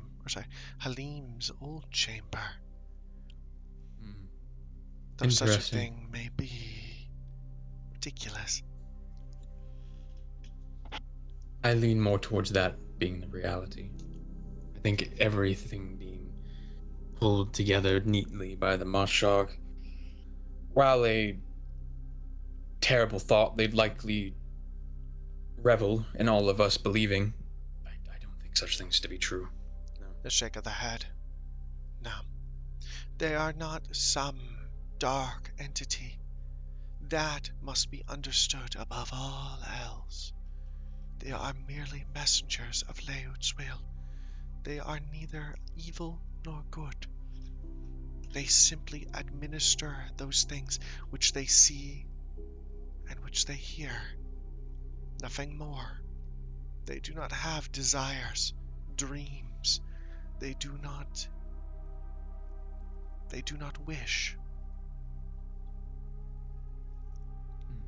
Well, I guess then my gripe would be with Leut herself then, though I will not speak ill of her name. That is a wise decision. Leut is your mother, after all. More precisely, your grandmother. One should not speak ill of their kin. Even when they deserve it. A nod, even then. You come before the chamber door then, the maiden guard standing tall. He turns to appraise you and bows politely in his fashion. Revered Screw one, it. Go ahead. I'll scrutinize the features of the man through his veil, seeing if I can't recognize him as one of the guards I've spoken to before. You cannot.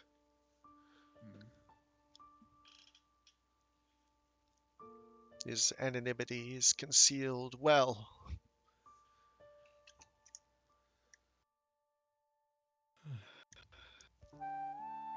I would like to speak with my sister. Through you, naturally. very well. What would you wish to impart, revered one? Tell her that I am, say, turning and looking at my Rama, in the company of a new Rama. The maiden guard nods. And that my Zorhaba is but 6 days away. And Auxlan is coming to attend. And that shortly after such a thing, I am to be sent off to the northern steppe to find the seventh. A Miri detachment that has been lost. The maiden guard nods, then turns, opening the door and steps into the dark chambers. The Rama speaks once he is gone. Your sister has been visited almost every day by the priestess Parjuk. I imagine she closely monitors her visions. She was the one who came to me the one day I was required to see them myself. Yes. The one day I was permitted to step foot past that threshold. She also brings your sister the nectar of Aushla and the smoke of the Lathrin.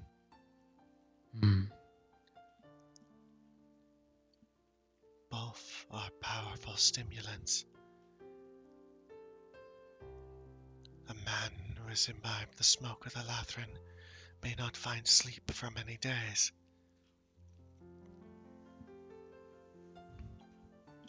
I wonder if it takes a toll on her being locked up in that dark room, having to Perhaps. toil through those visions. It worries me. The maiden guard steps back out then. I have delivered your message, and in turn, I bring this. He then straightens his shoulders. I grow tired, brother. I am gladdened that you will find yourself beyond the shadow of the tower, and that Father has given you more responsibility and purpose.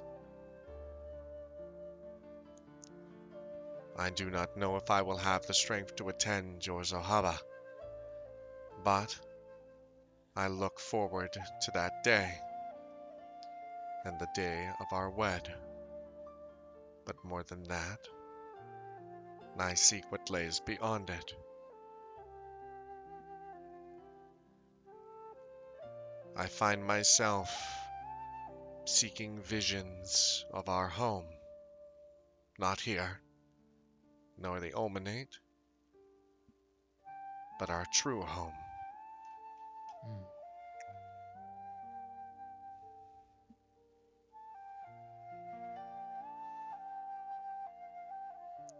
Consider the words for a moment. Go ahead. Consider the words for a moment, nodding.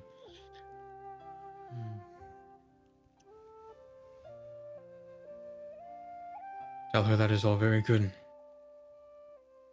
That it would mean a great deal to me if she could muster the strength to show for my Zorhava. And that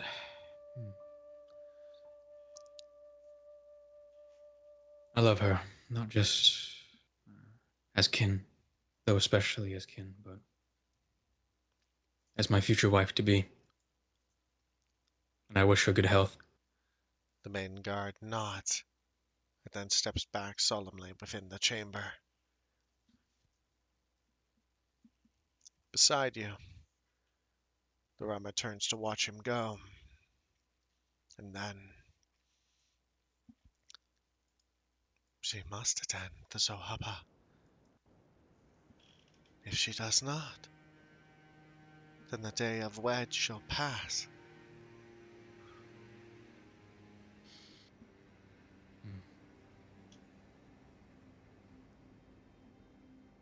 I think she needs to wean herself off of these visions so vigorously. Perhaps that is why Parjuk brings such things to her chambers.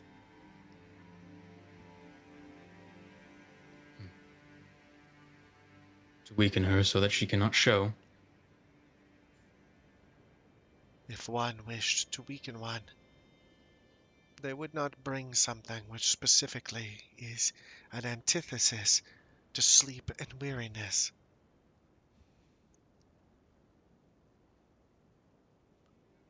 Though perhaps this has gone on for a while. Perhaps your sister has gained tolerance to such things.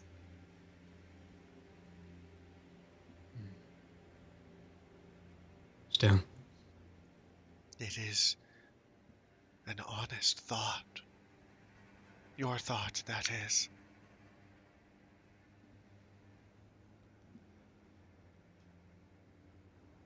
I think she just needs to have a break, just like the rest of us at some point. And not stay in there, locked up Gauntley clears in the his throat. darkness. If I am understanding what I am hearing, are you proclaiming some conspiracy of the priestess?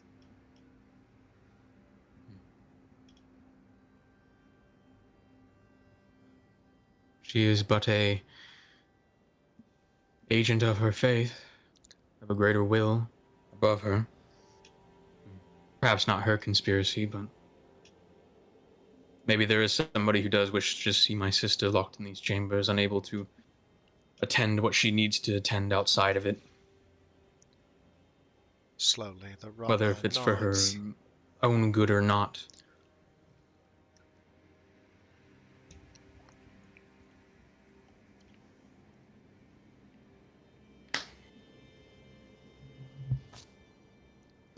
I would be cautious.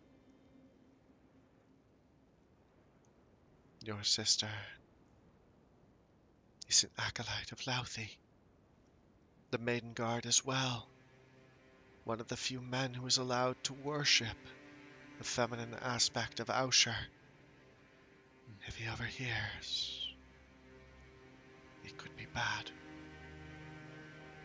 Well, we will speak no more of it. The The two of you Rama know my thoughts. nods. The Rama nods. I agree. Not to police your tongue, Prince. No, it is wise counsel. The Maiden Guard steps back out and closes the door behind him and turns.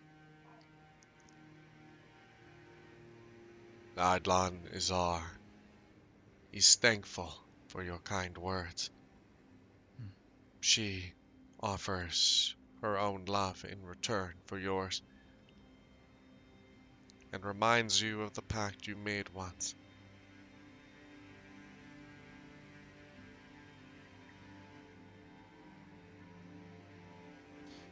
The Rama looks at you and then to the Maiden Guard. A pact. Do you know of what he speaks? I'll think on it. Cannot think of any particular pact that you and your sister have made.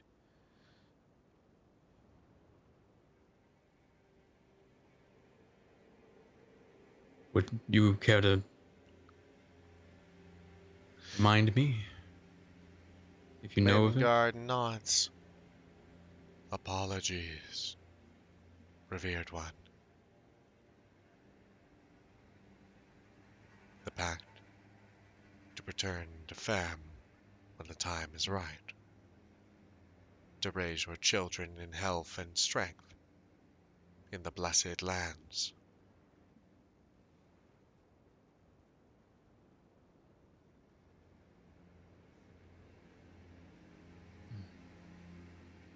I'll smile then, nodding to the man.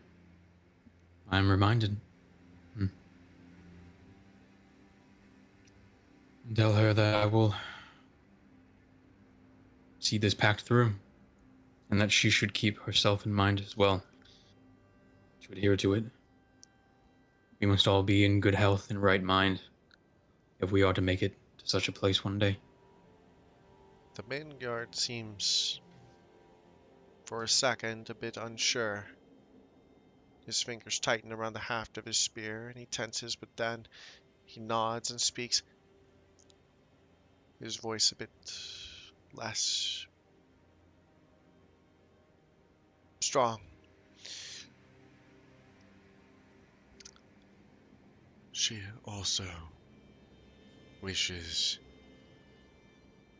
to inform you, though she does not wish to worry you, that the visions have become more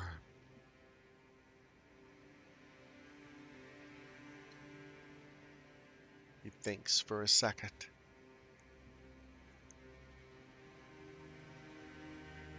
that she feels that there are times when she cannot pull herself from them any longer.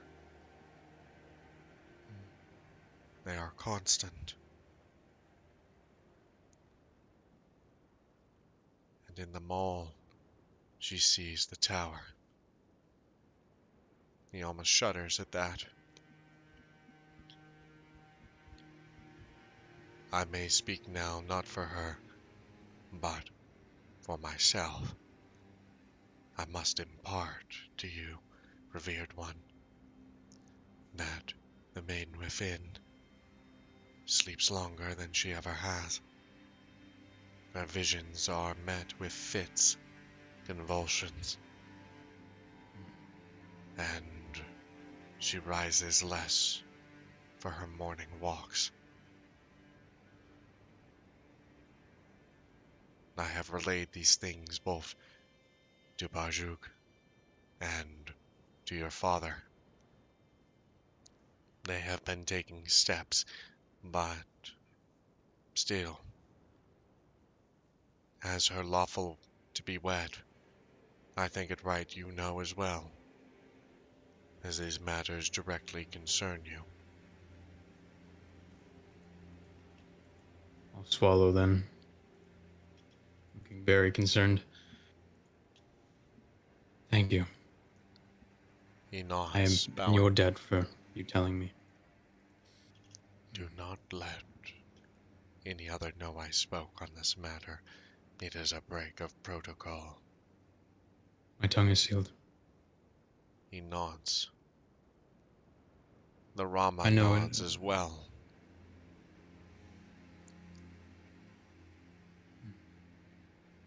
I know it not exactly your place.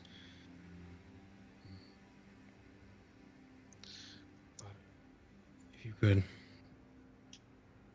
do your best to convince her and others as her protector to perhaps consider her health more over these visions, I would be greatly in your debt. That is all I will say. He nods, and then stands at position, tall and straight, staring forward.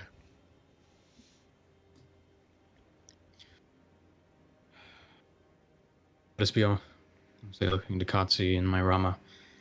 The Rama Now begin to gives a walk. short, brisk nod, and Katsi simply stumbles forward. Begin to walk through the halls. A worried look in my eyes, but my face remains stoic. Where are you I headed? look very deep in thought. I will go out to the courtyard where the 12th are set up. So you're going to go to the east wing? To the east, that is the courtyard on the east wing, yes, okay. Yes. You begin the long circle around the northwest wing, to come back and into the eastern quarter of the keep. As you walk, your Rama watches you, eyes appraising. They lick their lips. An audible noise breaking through the silence, and then they speak.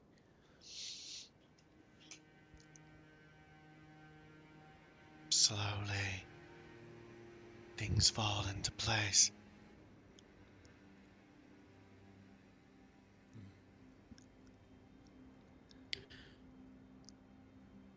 Into what place? What things? Plans in motion. These must be plans. Or perhaps more unique circumstances. Though I doubt the Marshak intended or saw Halaskir sending you away from his side. This will not please them. No. I sussed it out as a move, possibly. For what purpose, I do not know. But he is playing a game, as well the Marshak. Who will be the victor, I wonder? Halaskir Azar, the King of Ruin, the Great. They stop themselves.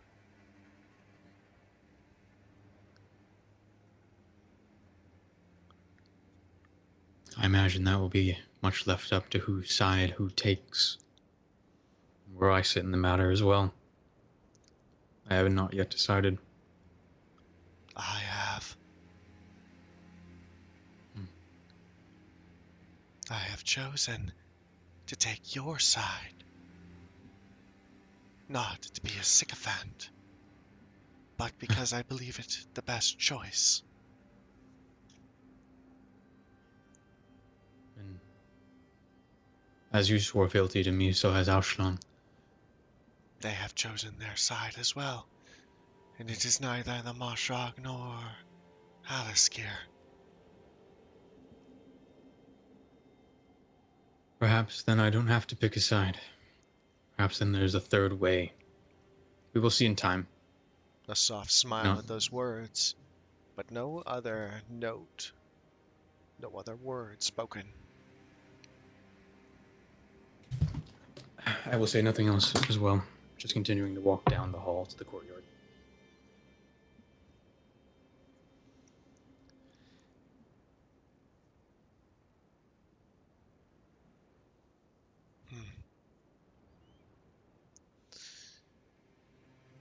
You find your way, at last, to the courtyard, and there you step into its recesses and out and into the open. You walk past the other pavilions, making your way along the line of soldiers, until at last you come to the muddy section at the north end, with its small set of ragged tents and one lopsided pavilion. Few of the 12 are present, the commander Stern not among them. But Paran is there, eagerly in conversation with Koltir.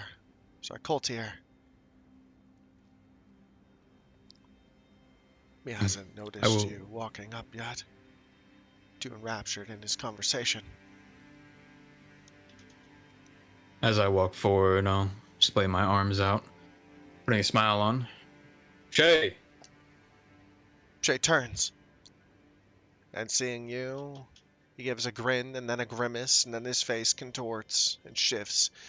Expressive as always, he stands up and walks towards you, the tall man looking down. Nameless. Ha! Driver. I have been told that I and the squad of the 12th are on quarantine. Is this true? Well, you aren't necessarily quarantined, as so much no one is allowed to go to the tower, not even you. Except save a few select priests and such to pray. Now, I could, he says, lifting up his coat and holding out the Imperial seal, push my way through, but I think it better not to poke. I've done that enough for my life to know it leads nowhere. This was my father's dictate straight from his own lips. Nobody else had a part in it. So, if I was to raise my Imperial warrant, it would be Karadir against Callian. Not a position I would want to be in. So, for now, I act the good soldier, and I obey. I've been assigned a task, one that I've actually discussed with you some. The 7th are still missing. Yes. After I am to be named, I have been assigned, alongside my brother and a unit of my selection, to go and find them and retrieve them or learn of their whereabouts. Any particular standouts among the Tavrish Fourth Army? I was considering the 12th, especially since you can no longer go to the tower. Ha! Knew it was heading that direction. What do you say, Koltir? The one-eyed man with the burned face looks over Paran's shoulder and down at you, and then gives a grin, missing teeth. Your Rama is a bit taken aback at that, and then looks at you. These men are very particular with the company they keep. Who's this? Paran says to Oh. you, grinning and looking to the man beside you. Have I told you about Ramas yet? Do you know what they are? No, I know what a Rama is. Hmm. No, it doesn't seem like any of the fucking Goshani here keep them. Well, this is my new one. I thought it to be some pretty concubine. At that, the Rama beside you reaches down for their knife for a second before holding their hand and controlling themselves. You catch the movement. Shay grins wider, watching the movement. I wouldn't do that. You notice Koltir as well. The second your Rama moved, also had his hand down at his waist as faster than you could blink. These men are dangerous. I'll turn to my Rama. Pay his words no mind. The Rama has already They are nodded no and slight crossed their to arms. you.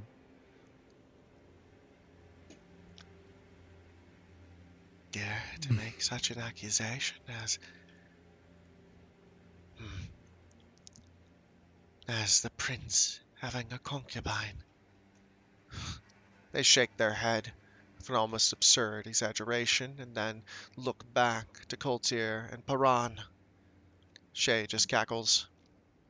You lot are all so stuck up. Come on, brave.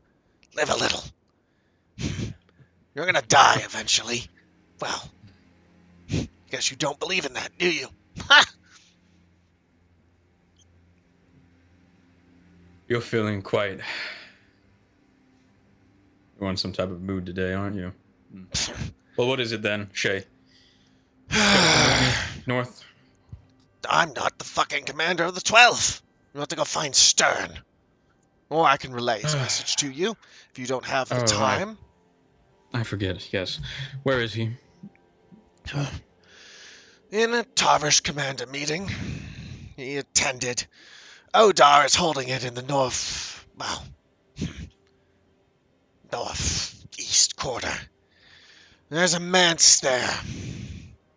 A few of the 12 went along. To show a force of numbers, that kind of thing is normal among the squads. I highly believe I'm not invited to such an event. Though I did have the pleasure to meet Odar today at the meeting, the first time I've seen the man. What do you make of him? He's been paramount in several victories in the Southland. I know Callian trusts him, and I know he's a man of duty. Doesn't drink, doesn't fuck. So I'm not sure if I can trust him, but he is a fine and excellent commander. Doesn't overwork his men, nor is he, well, too pliant with punishments. Knowing how to keep his cock in his pants and away from alcohol probably makes him a good suited fit in my father's mind. Most likely where he took the opportunity to put him in charge of the South District. Yes, that information is everywhere already. Yes. I imagine so. Well, I'll relay your message then to Stern. Yes, that would be delightful. Also, on the other matter that we discussed Yes. the night prior, about the West Quarter. Anything new there? He grins even deeper. Well then, Koltir, report. Yes, Captain, says Koltir, grinning even wider. I have found myself in many of the bars here and there. Well, the 12 has found their way into the local pubs, dive bars, whorehouses, all of it.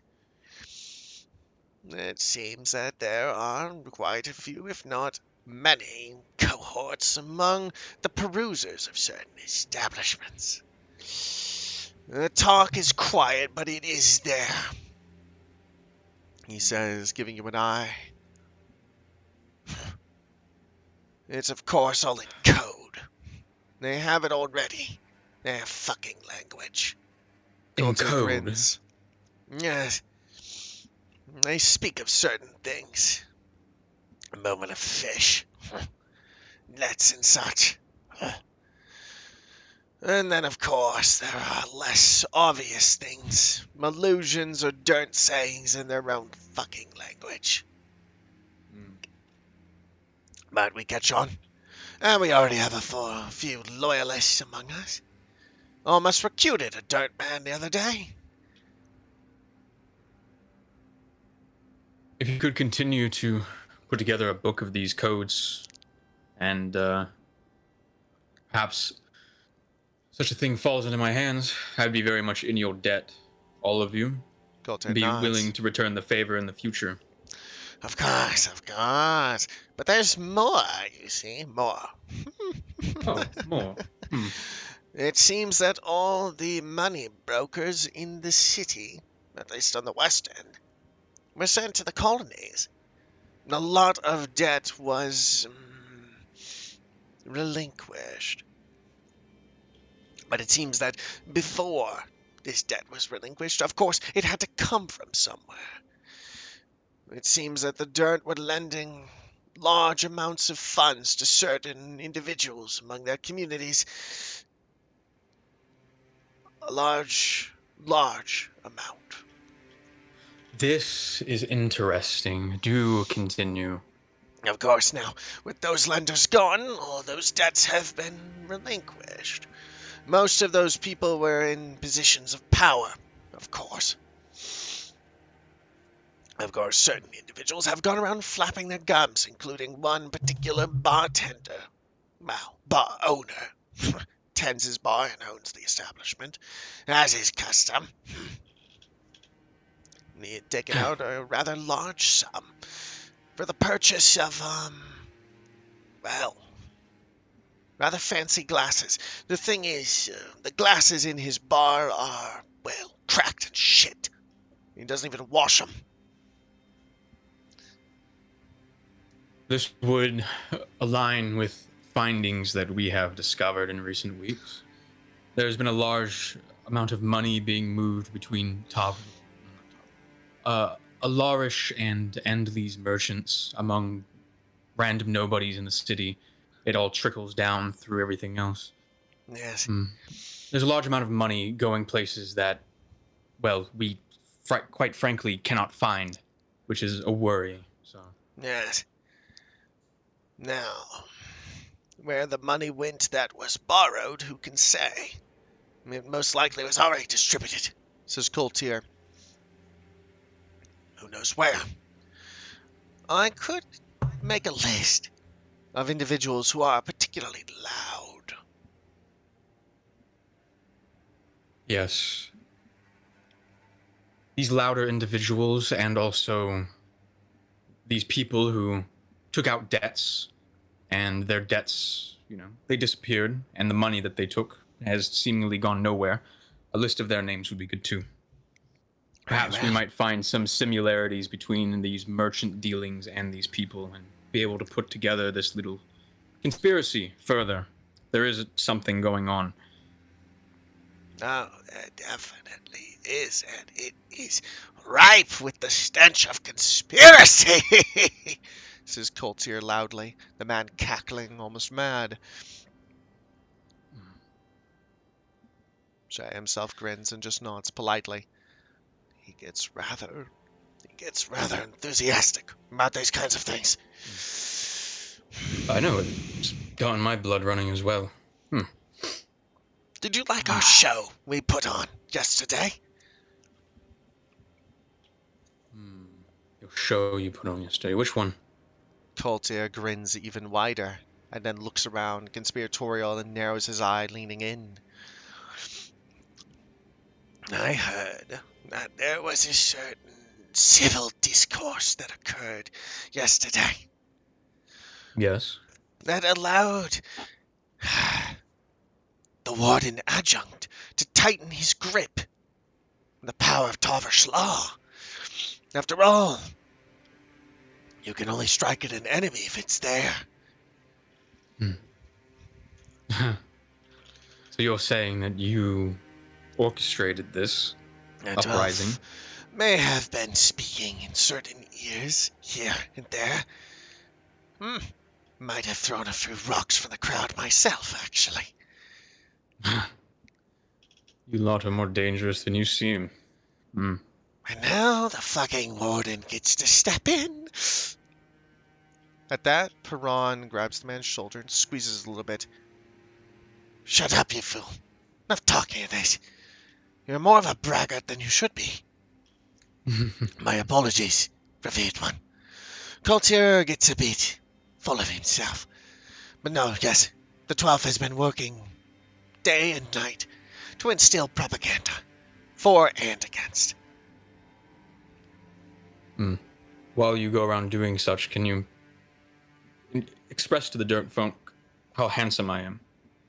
No, And, that no. lie's too fucking hard to pass.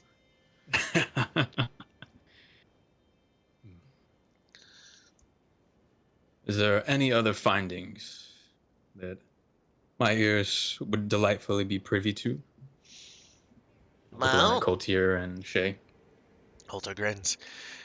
Well, the best cunts are on the South Dock. The Rama tenses at that. Just in case anyone cared to know.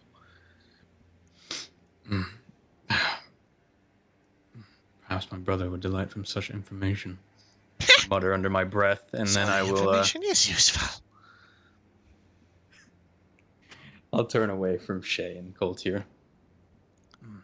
I'll relay Shay then speaks. I'll relay your message to Stern. And then, perhaps, we can get the fuck out of Carrot Con for a while. I'm looking forward to it. You lot should as well. Tired of standing underneath that tower, I'll say as I walk further and further away. You walk off. Coulter cackles, saying something that you can't quite hear between him and the historian. Gotzi lifts up his own voice then.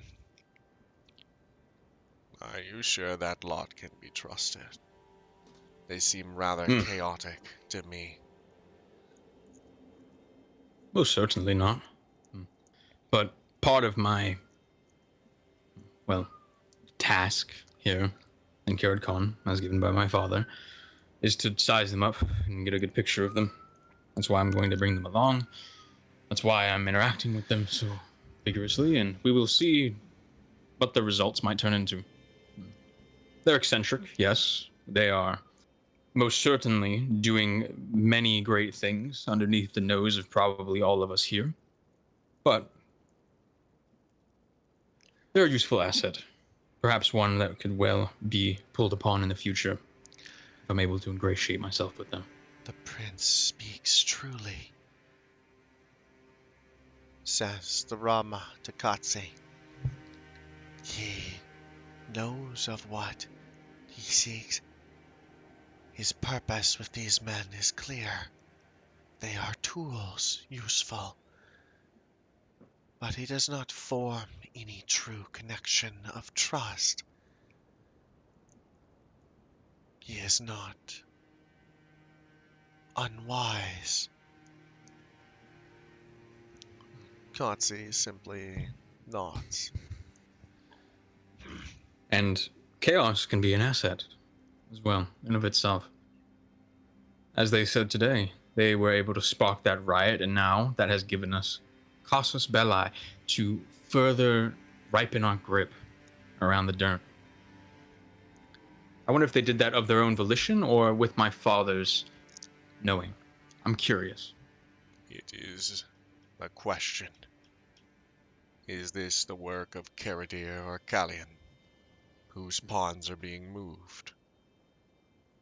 Yes, just as my father and the Moshog play their own games, I imagine Karadir and Kallian are playing their own games separate of those within the city and likely involving all of it, the greater grand scheme of things.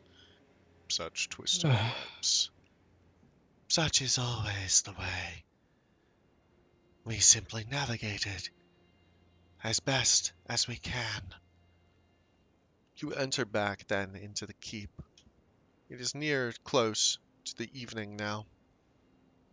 It is your move. I will, as we walk, somewhat, heading back towards my quarters, but not there exactly. I'll call for my Azalta. Azol, to me. At the word Azal, two men appear. One ahead, one behind, both with hands on hilts. The first turns, the one ahead, looking at you. Yes, revered one. Is there any report of the missing man among your ranks? We Is he have found? not found his body. We grieve him. His soul might have returned to Ausher. If not, he is being held. Very well.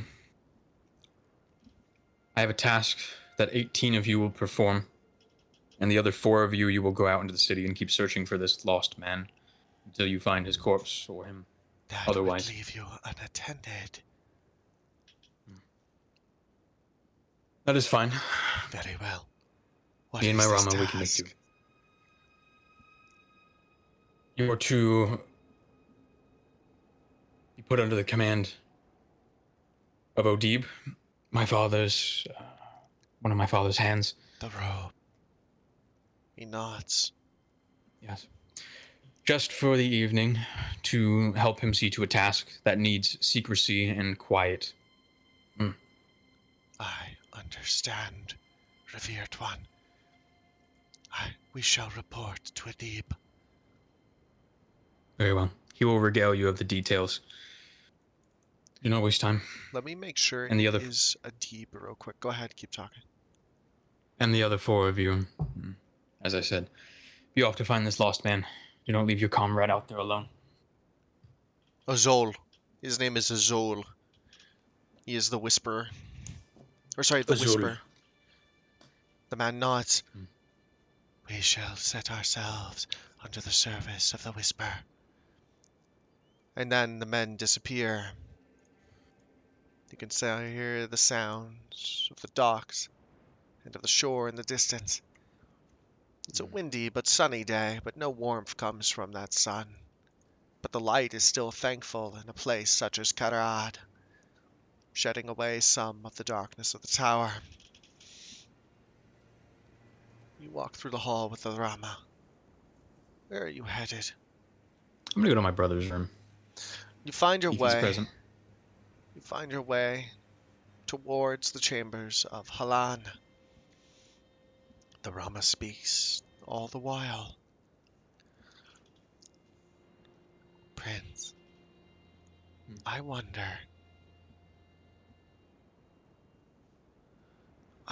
long, both in my wanderings, as I arrived before I came, as I came before Karad Khan, where the path might head after. Still, I think on those matters long. One must set goals, attainable, but one may also set dreams, those things which may not come to pass, but still drive one forward in service. You have heard my dreams. Yes, but not your goals.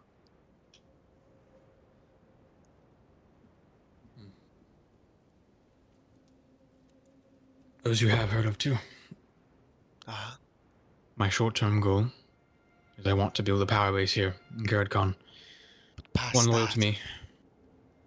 Past that? yes, past that. Past that? Well, in the very distant future, we have my dreams. I want to return to Farum. But nothing. The pact that I between. swore. Between then and now, there is too much space to discern what is the right course of action.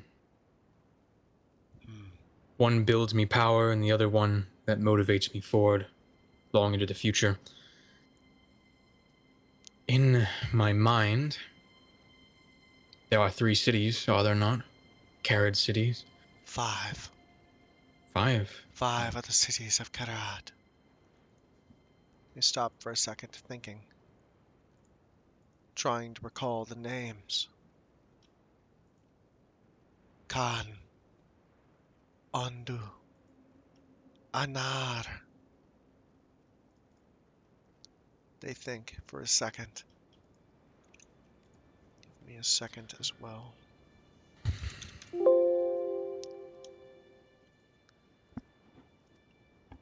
Why can I not search in page? That's okay. I will find it later, but there are 5. Seeing myself placed as the steward of one or more of these cities would be a good point to lend me resources. A good point to lend power that I can use to achieve my long-term goals. And in order to be put in that position of stewardship, I will need a power base around me to begin with, starting here in Garrettcon. Your Rama nods.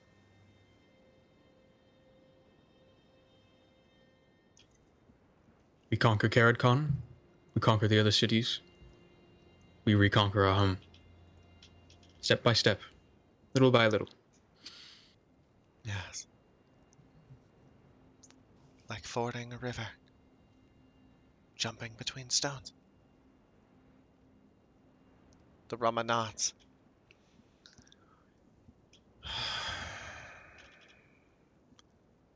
Aushlam's assistance will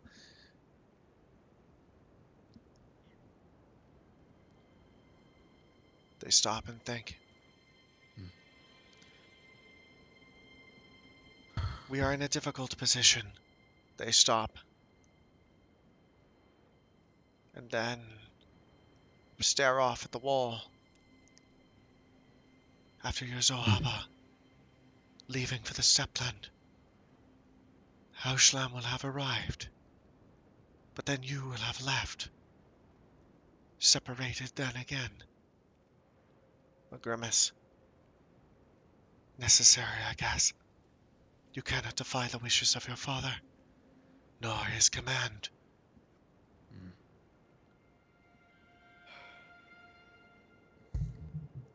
But this is a difficult Indeed. position now. How long after my Zorhaba is he expected?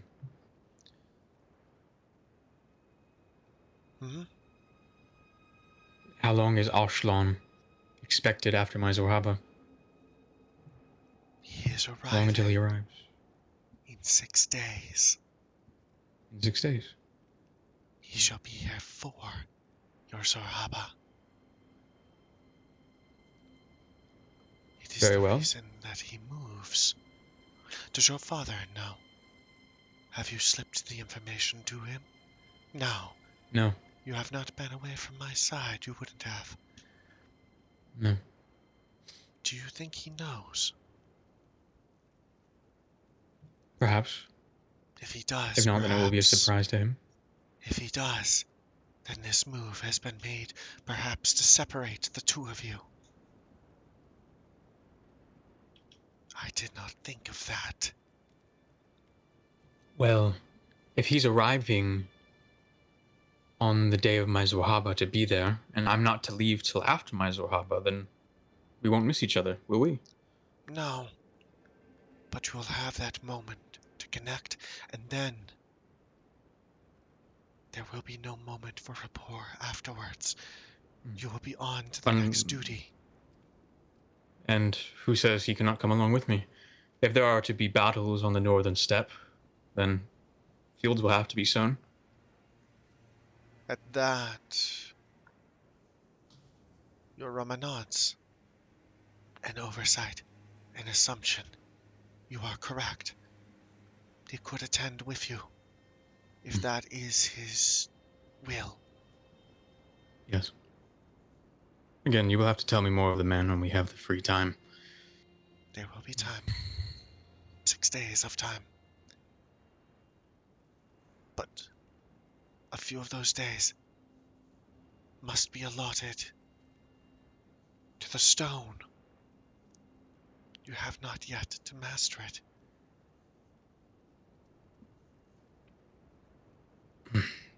I have been trying to limit my focus. I feel like I am on the precipice of just reaching it right here, but it still eludes me. You and I shall find time. I promise you that we will find time. You will master this. Or at least, you shall understand it to the level which is required of you. I know it still does not make sense, my prince.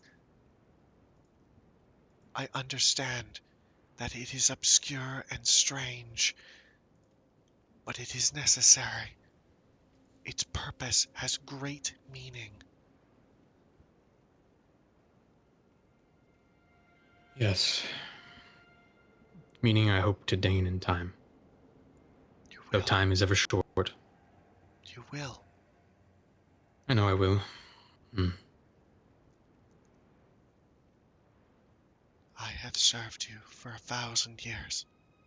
I will continue to do so. Rare has it been that you have failed.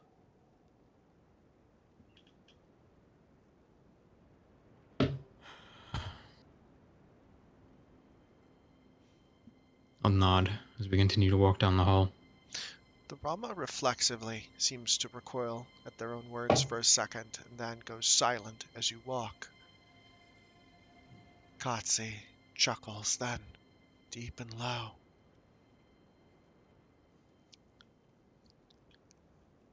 It seems that everyone is loose with their tongues today. Yes, that is quite odd. Is it 1,000 years? Kotze laughs again. And then just How stares could ahead. How could you have served me for 1,000 years, my Rama, if you have never been my Rama before? A reflexive flick of the eye. I have served before.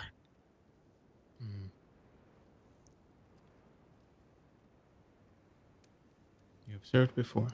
When? How?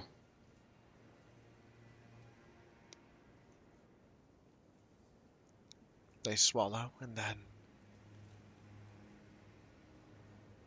My last service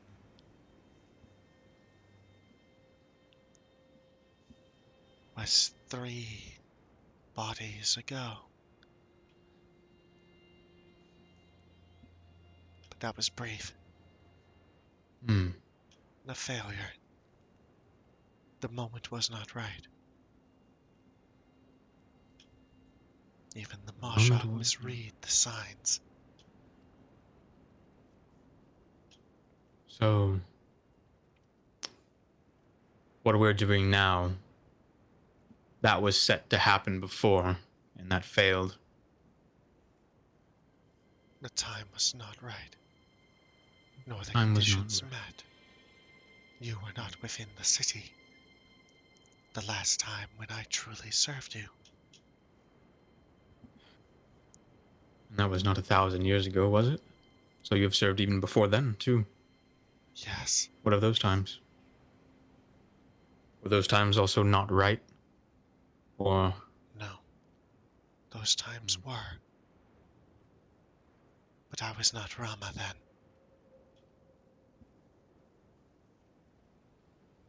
Interesting.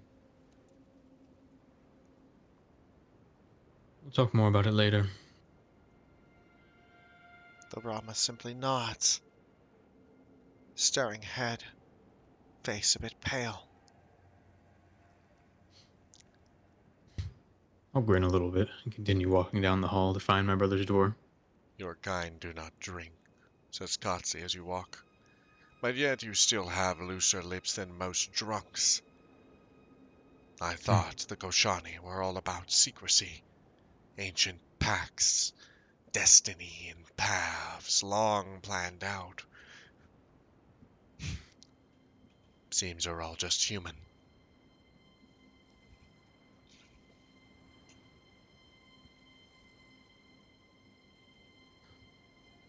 That's why I keep him around. He has very wonderful insights such as that. I'll say, somewhat rolling my eyes to my Rama. He is wrong. You are not human, nor am I. We have never been, and we never shall be. Such blasphemy. I would cut his tongue from him if you did not value him so. I have thought of doing the same on occasion, but alas, he is of more use to me alive. Very much so, as my father has declared it ult upon me if he is to die. So crippling him further only hurts me. Rama nods. I understand. You come before the door then.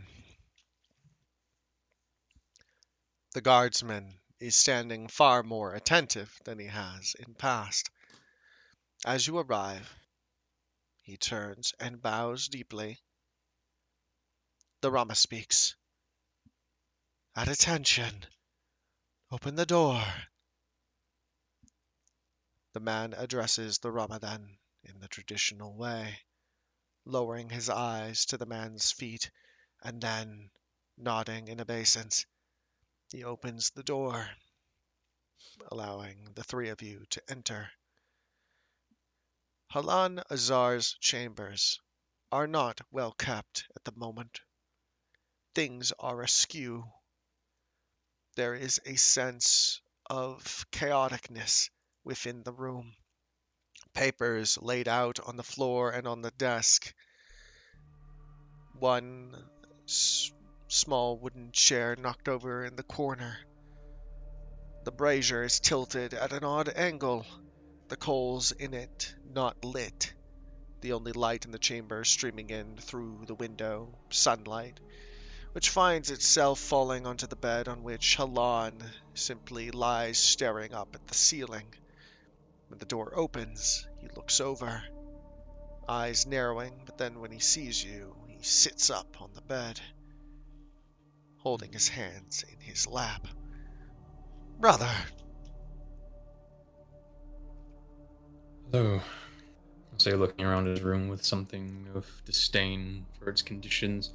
I'll turn to my Rama. Tidy up a bit, will you, while we speak? And then I'll walk forward to Halan, grabbing a chair that's knocked over on the floor and sitting it in front of him. You sit it down in front of him, and he flinches as the legs of the chair hit the ground. Your I'll Rama sit in it and then. his quietly begin moving around, picking up the room as best they can. He looks at you, a bit abashed. So you know already.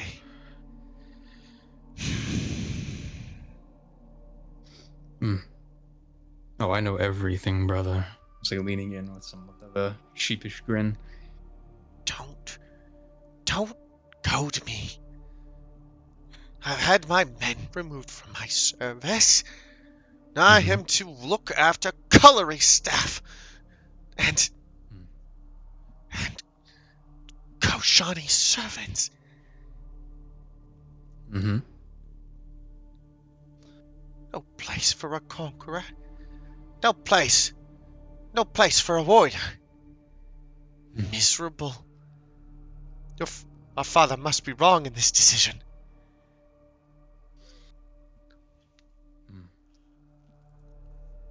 I think not. What? You stand with him?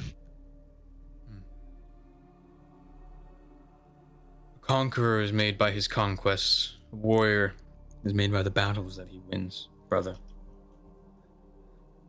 You must conduct yourself in those things to earn the right to call yourself a conqueror, to earn the right to call yourself a warrior.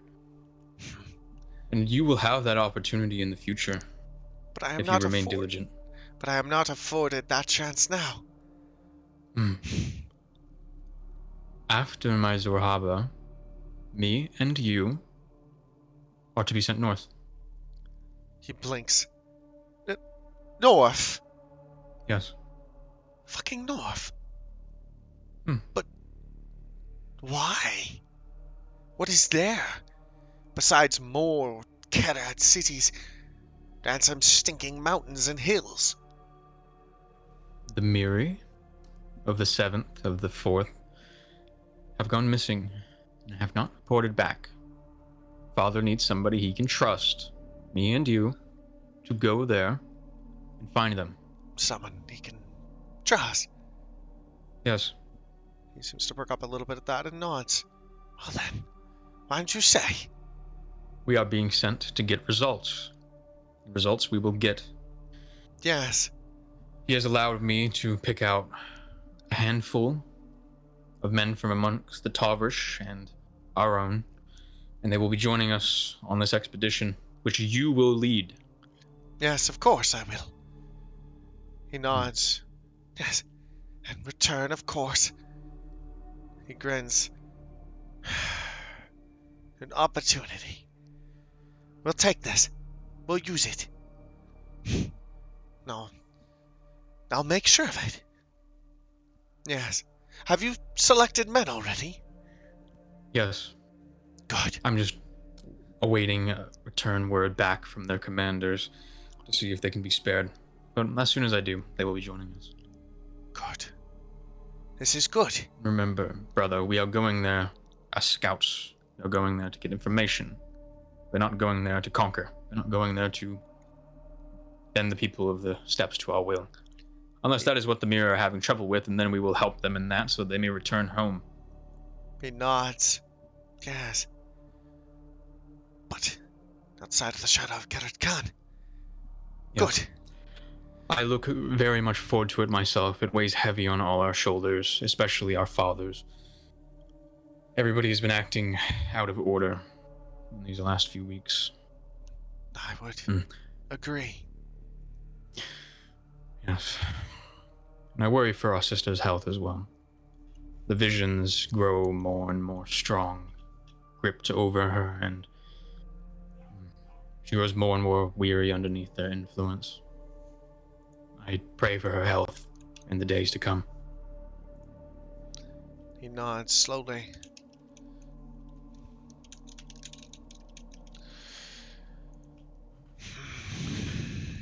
So, look up.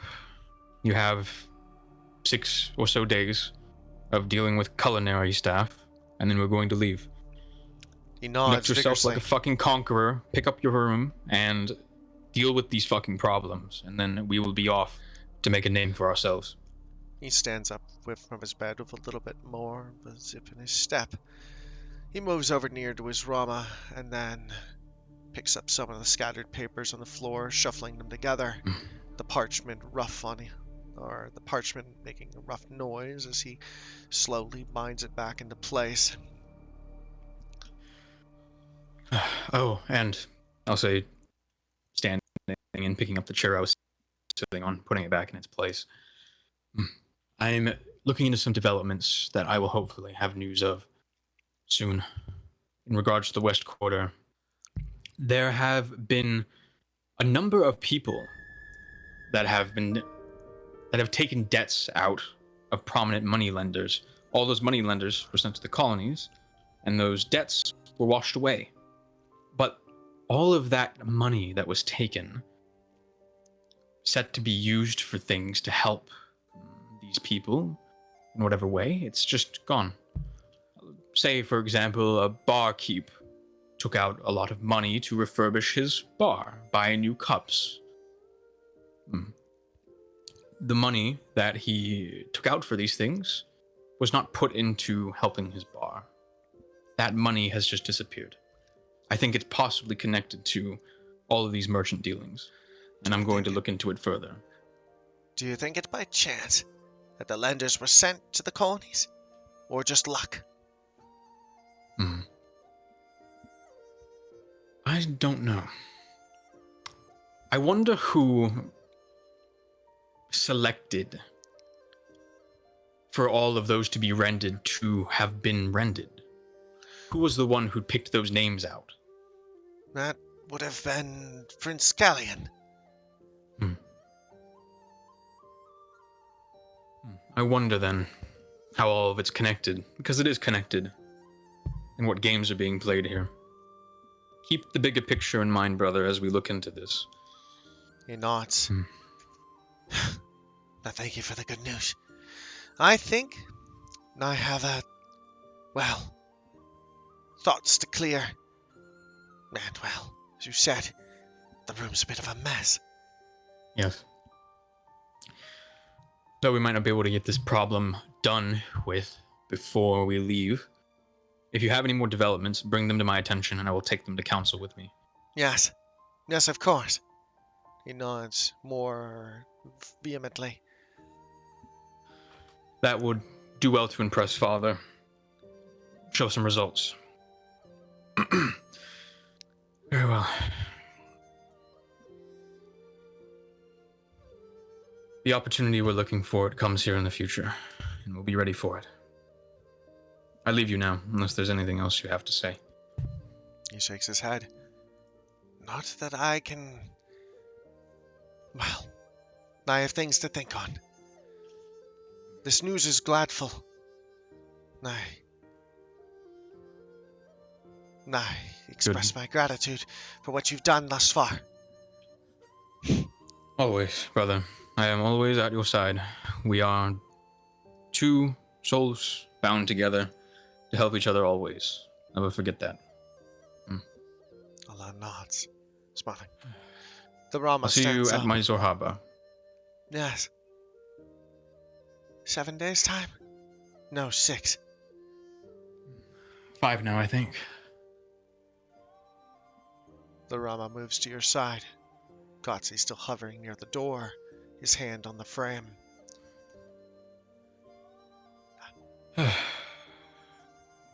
Very well. Be well, brother. I'll say, waving to him as I head out of the door. He doesn't even look at you. Too busy in his mind, too scattered with his thoughts, moving about the room. You step out and close the door behind. The Rama turns to you. That one is very unsure. His mind wanders easily, but still, his heart is good. That is something that was always ordained, I believe, was it not? My father told me, never try to sway the heart of Halan. That is the one thing that whenever Halaskir or Halim did, it always ended poorly. His heart is the one thing and it's a good place. At that, the Rama nods. On that, we both agree. And that shall be all for now.